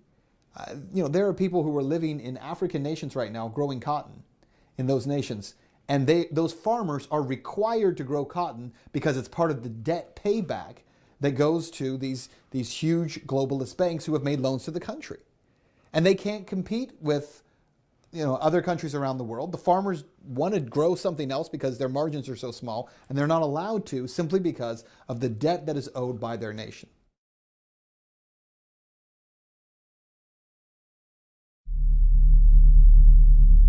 Vietnam's a difficult one. Could the war have been won? Well, you probably know some Vietnam veterans, and a lot of them were harmed during the war. There's issues with things like Agent Orange. A lot of them are sour because there's just a lingering confusion about what really happened during that war. Every war is won by the people who profit from it. It has always been the case because war is a racket, as Major General Smedley Butler said, always has been, always will be, poor men dying in rich men's wars. The Vietnam War was won by those who made billions from it. Every war we've had, at least since World War II, there was not a clear objective as to what we were doing as a nation in going there. What was the objective in Vietnam? I'm not sure most people even still know today. You can't win a war unless you know what winning it means. We tend to think that the purpose of the Vietnam War was to fight the Viet Cong, to fight the communists. It wasn't. If that were the purpose of the war, we could have won it quite easily. But the real purpose of the war was much more complex than that. Since World War II, it's very clear that every conflict we've been involved in doesn't make sense in terms of a clear objective of how to win, or why we win in the first place, what we're hoping to accomplish, other than if you were to say our goal is empire building. Now, if we had wanted to conquer the Vietnamese and ultimately occupy their nation, at least that's an objective that has a clear end game to it. But we didn't seem to want to do that. So what were we actually doing? the reasons behind it seem very confusing unless you know about the banker issue, unless you understand how the engine of America has been hijacked by the banking powers and its nebulous, ill-advised policies directed by the Council on Foreign Relations.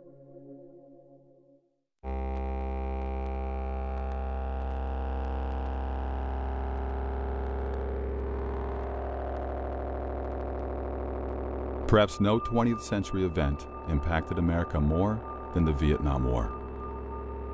The war, which lasted 14 years and ended in defeat, was called unwinnable by the establishment media, who blamed the U.S. military, claiming they had underestimated the communist forces under Ho Chi Minh.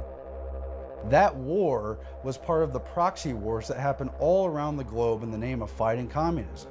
But it was also a means of reconstructing the Asian Pacific sphere of influence to make it safe for globalism. Again, the whole world had to be made over and brought up to standards for globalism. China being such a major power, Japan more or less under the yoke of the post-World War II agreements, and Vietnam down there on the triangle had to be basically reformed. That was the real reasons for the war.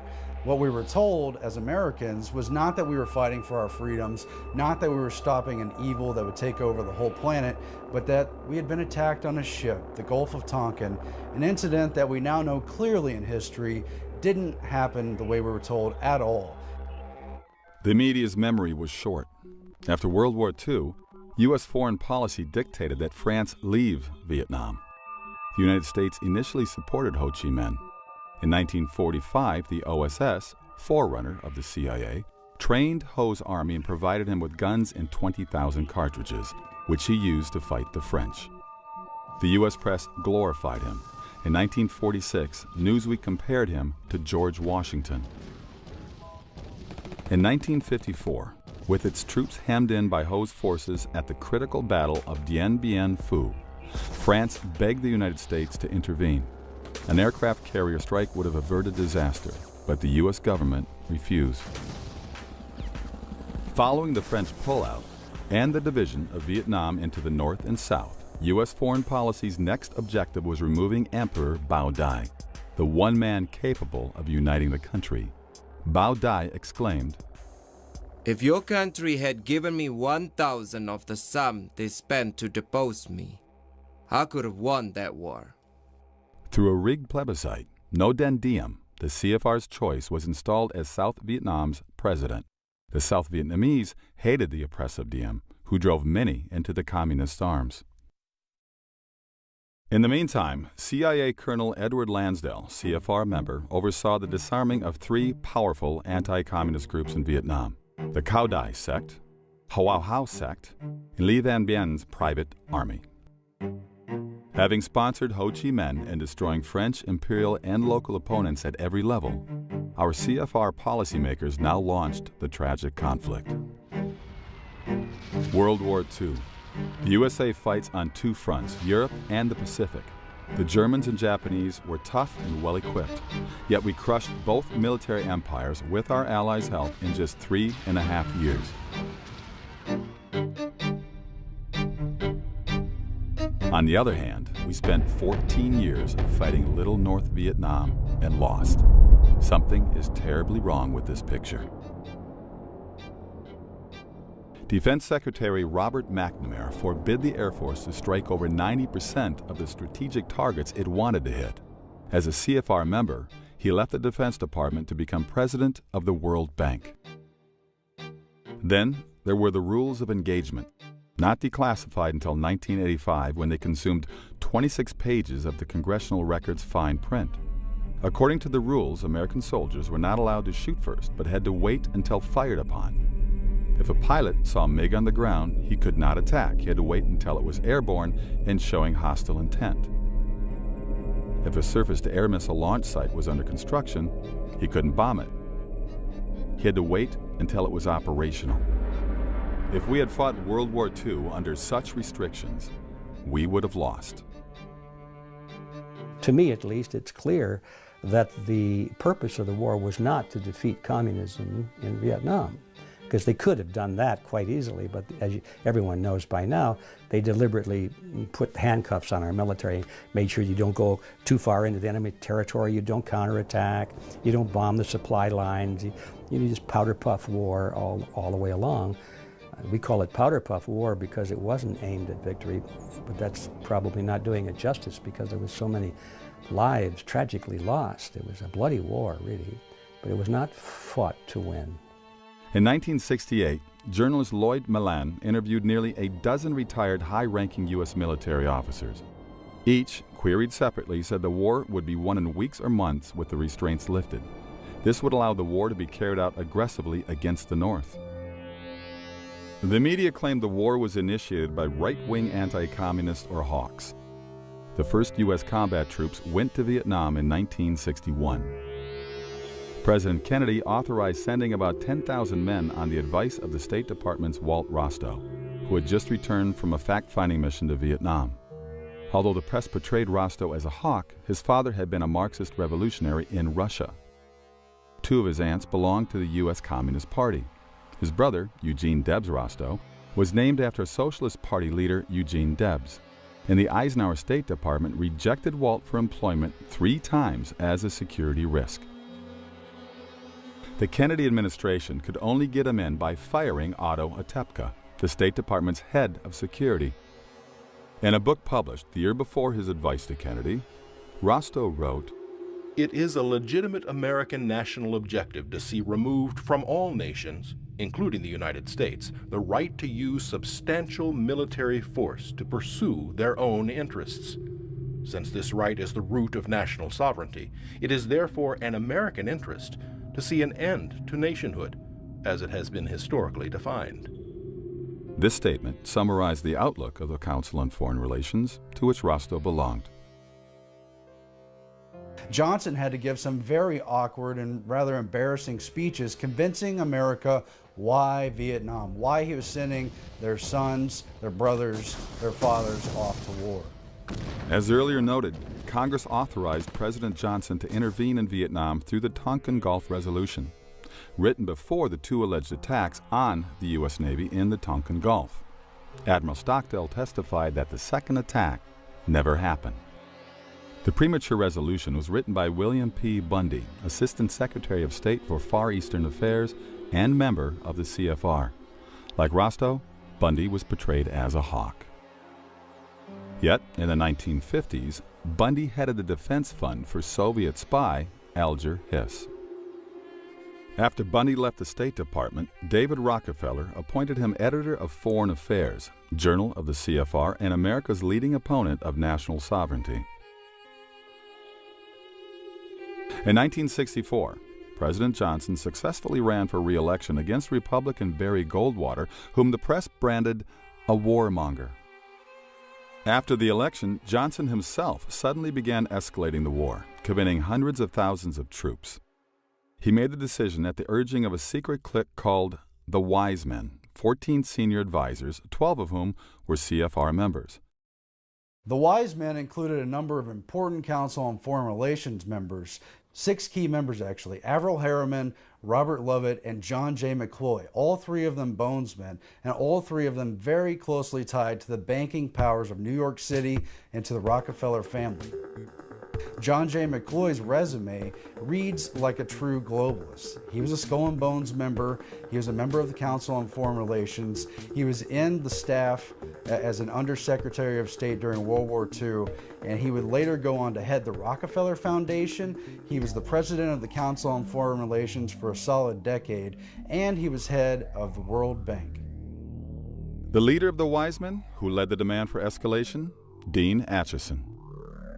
Even before the United States recognized the USSR in 1933, the murderous dictator Joseph Stalin selected young attorney Acheson to represent Soviet interests in America.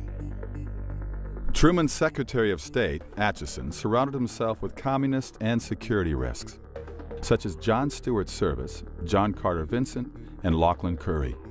He promoted Service even after the FBI caught him passing government secrets to communist agents. Acheson's law partner was Donald Hiss, brother of Soviet spy Alger Hiss and a member of the Communist Party. In short, the men who maneuvered us into Vietnam were not anti-communist, but soft on communism or even pro-communist. Nor were they flag-waving patriots. They were globalists who opposed nationalism in favor of world government. Part of it was to train an international military force, to get the world used to thinking of solving conflicts through international groups such as the UN, and to develop those mechanisms. Nearly all key policy planners during the Vietnam War were CFR members. The same clique that involved us in the war authored the rules of engagement and other restrictions preventing victory. Clearly, Vietnam was not a blunder, but happened as planned. So Averell Harriman, Robert Lovett, John J. McCloy, and their associates like George Kennan manipulated policy around the Vietnam War and most of the other conflicts that we saw during the middle years after World War II. All of them mired in confusion, lies, manipulated data, cables, communications that were presented in a framed, skewed manner to goad America into the policy decisions being made in New York City, not in Washington, D.C.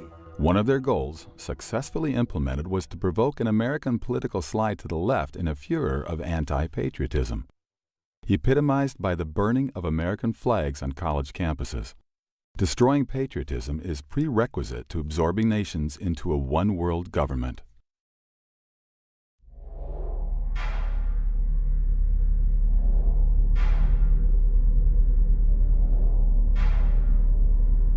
But we lost the jobs.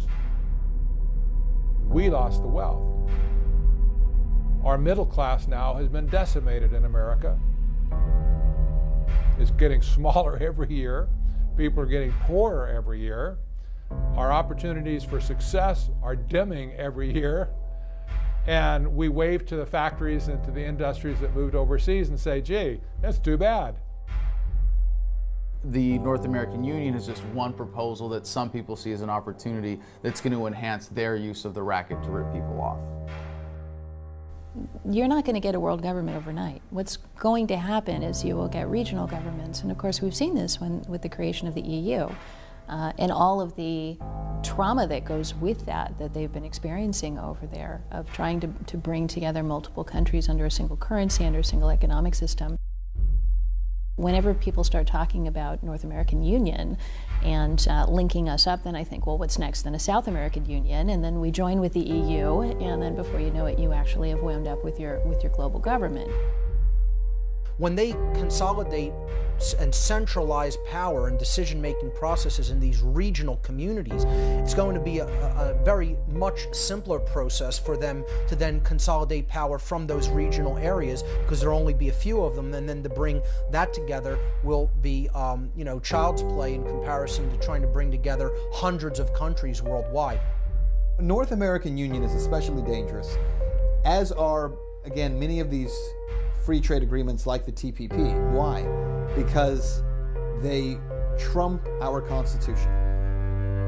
What they have to do is they have to line up the regulations in countries to mesh together, to not fight each other. So you see this going on in Europe, you see this going on in Asia, you see it going on in the current negotiations with the Trans-Pacific Partnership, for instance.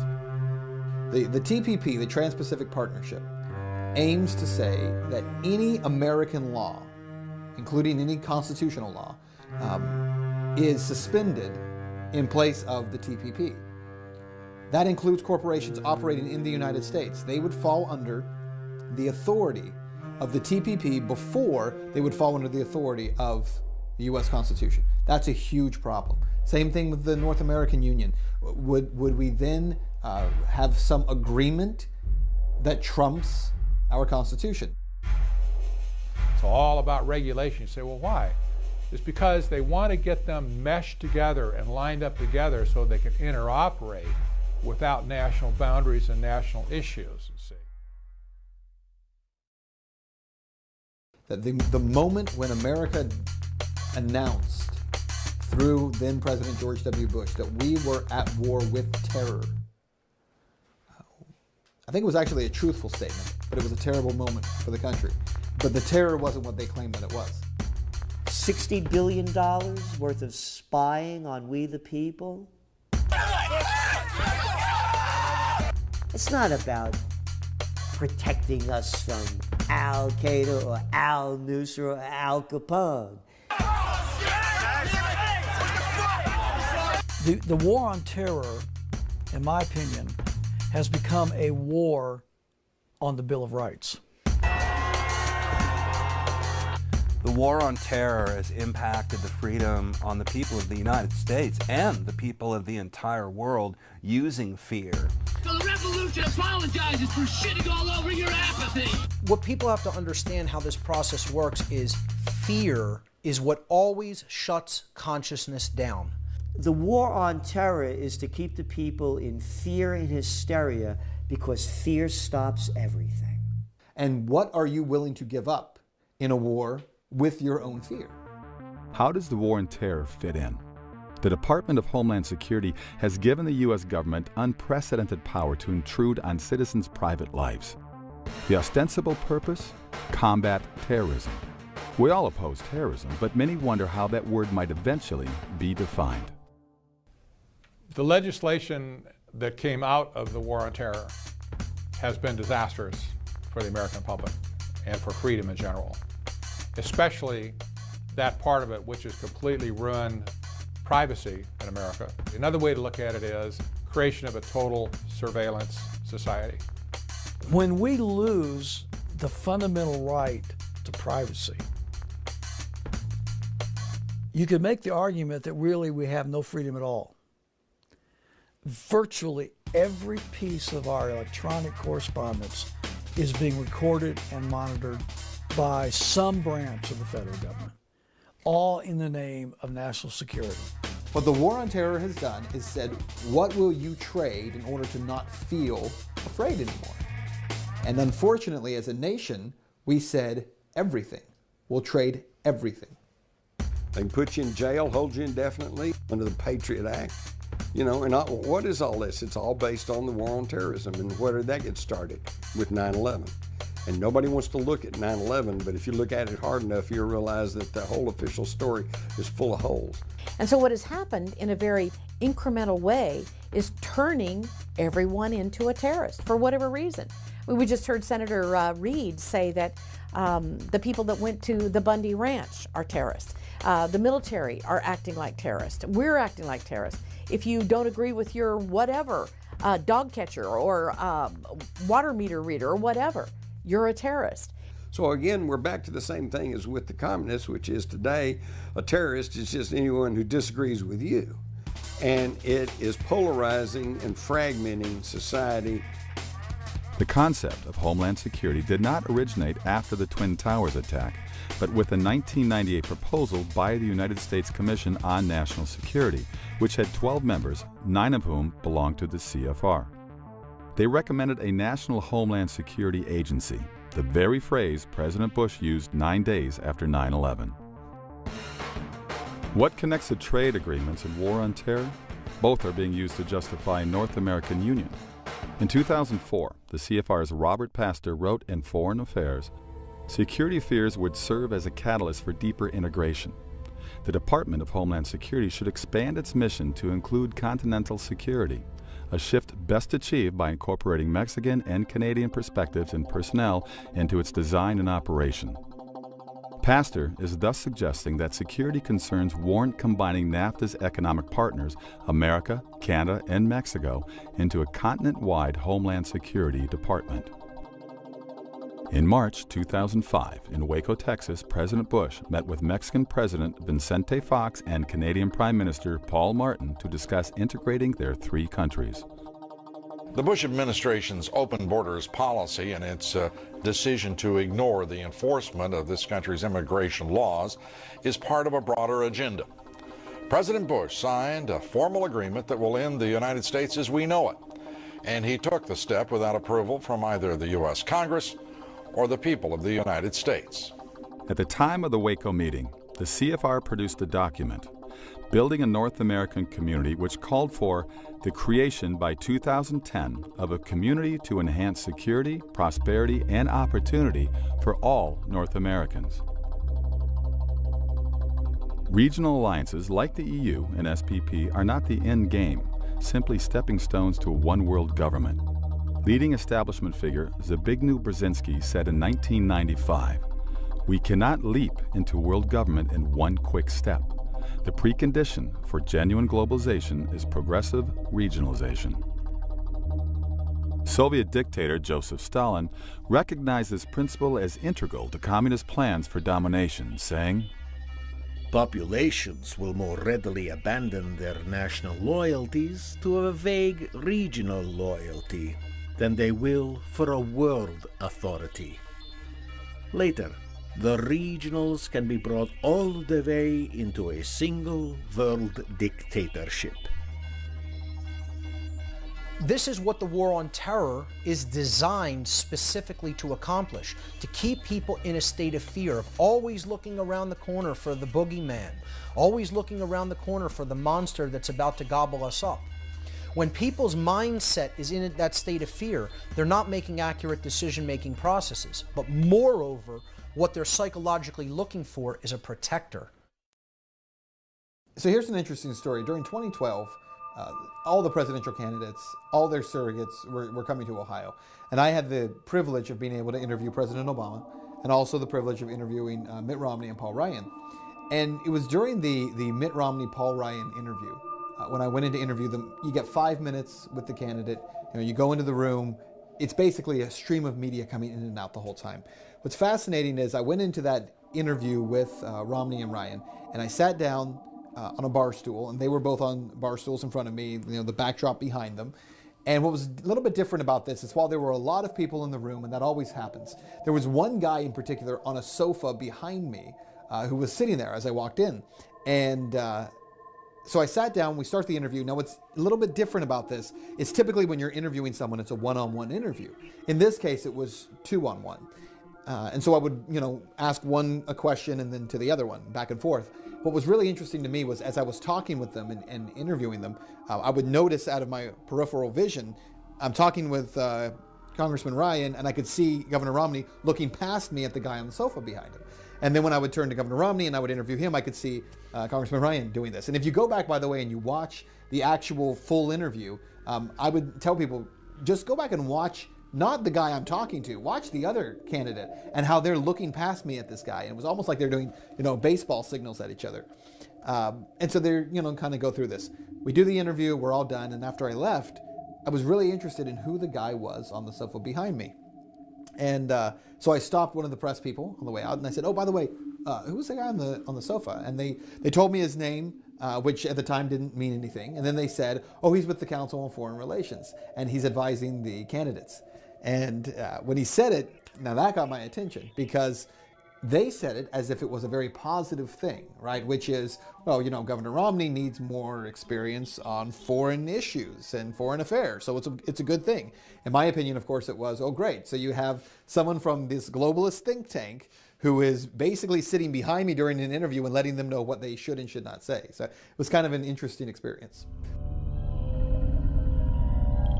The freedom of the press and the freedom of religion were supposed to be two of the greatest vanguards of liberty for the country, according to our First Amendment. The purpose of the broadcast media, or the controlled, formerly mainstream media, has always been to be a propaganda tool for the government, for the superclass. And you can see how this works in a very simple sense in America with the White House and access to the White House press room. If you don't toe the line, if you're not official corporate media, it doesn't matter how big your audience is, we're going to control the conversation. If you can be an appropriate mouthpiece for government, if you're not going to challenge the paradigm of statism, we will give you access. Americans today are disenfranchised and disempowered because we don't have enough of the relevant information. Read the quotes from Katie Couric and saying that they got pressure from the administration. I can't think of a worse scenario for the future of freedom. If this documentary is true, why are its claims almost never discussed in mainstream media? After all, the Constitution mandates freedom of the press. How could so many news organizations fail to notice the stories we've discussed? That's because the information we do get has been filtered and framed in particular ways. It can be easily seen in the mainstream media. You have a mentality within your newsrooms in which people really do honestly believe if networks don't talk about it, it's not a story. So if Fox isn't saying it, if NBC's not saying it, CNN or ABC, if they're not saying it, it can't be true. Although America has a free press in principle, this does not guarantee accuracy of the press. To achieve its objectives, the establishment always knew it needed to control the media, the primary molder of public opinion. Do you have any people being paid by the CIA who are contributing to a major circulation American journal? We do have people who submit pieces to American journals. The national news media is, for all intents and purposes, a totally controlled medium. A free and independent press at the national level just does not exist. Do you have any people being paid by the CIA who are contributing to the national news services, AP and UPI? Well, again, I think we're getting into the kind of detail, Mr. Chairman, that I'd prefer to handle in executive session. You know, people will say, why isn't the media doing their job? I beg to differ. The media is doing exactly what they are designed and paid to do. They are steering public perception in the way that the people at the current positions of power want the public perception to go in. Not continuing Congresswoman Section Harman, let me 215 interrupt you. Congresswoman, let me interrupt you just for a moment. We've got some breaking news out of Miami. Stand by, if you will. Right now in Miami, Justin Bieber. They are the mind molders. They are the opinion molders of America. And if you ask a guy some of the technical questions like you've asked me in the last few minutes on the street, you'll hear him reciting something that Rush Limbaugh or somebody else said on radio or TV. In the 19th century, August Belmont was a Rothschild financial agent in the United States. With J.P. Morgan, Belmont helped finance Adolph Ochs, who purchased the New York Times, then a tiny newspaper with a circulation of 9,000. International banking behind him, Ochs transformed the Times into the world's most powerful newspaper. Ownership passed from Ochs to his son-in-law Arthur Hayes Sulzberger, member of the CFR, then to Orville Dreyfus, CFR, then to Arthur Ochs Sulzberger, CFR. Well, I think there's a couple of things. You ignore the story because, number one, it doesn't fit with their own personal worldview. There are too many people with the same worldview sitting in those positions. I don't blame Brian Williams for not being interested in covering a story that challenges the globalist thinking of the CFR. I really don't, because he's entitled to his own belief system. The problem is when Brian Williams then prevents any stories that challenge his worldview from being a part of that newscast. And when Brian Williams does it, then Diane Sawyer does it, and so does Scott Pelley, and it goes on and on and on. And then when all the networks say, well, let's ignore those stories, all the local TV stations around the country say, well, they're not covering it, so it must not be a story, because those guys are the most professional, most legitimate media. The Times' editorial policy has consistently paralleled the establishment's agenda. When members of Congress opposed Paul Warburg's nomination to the Federal Reserve Board, the Times lobbied on his behalf. When communist Fidel Castro was trying to seize Cuba in 1959, a series of articles by New York Times reporter Herbert L. Matthews, CFR, persuaded Americans that Castro was the George Washington of Cuba.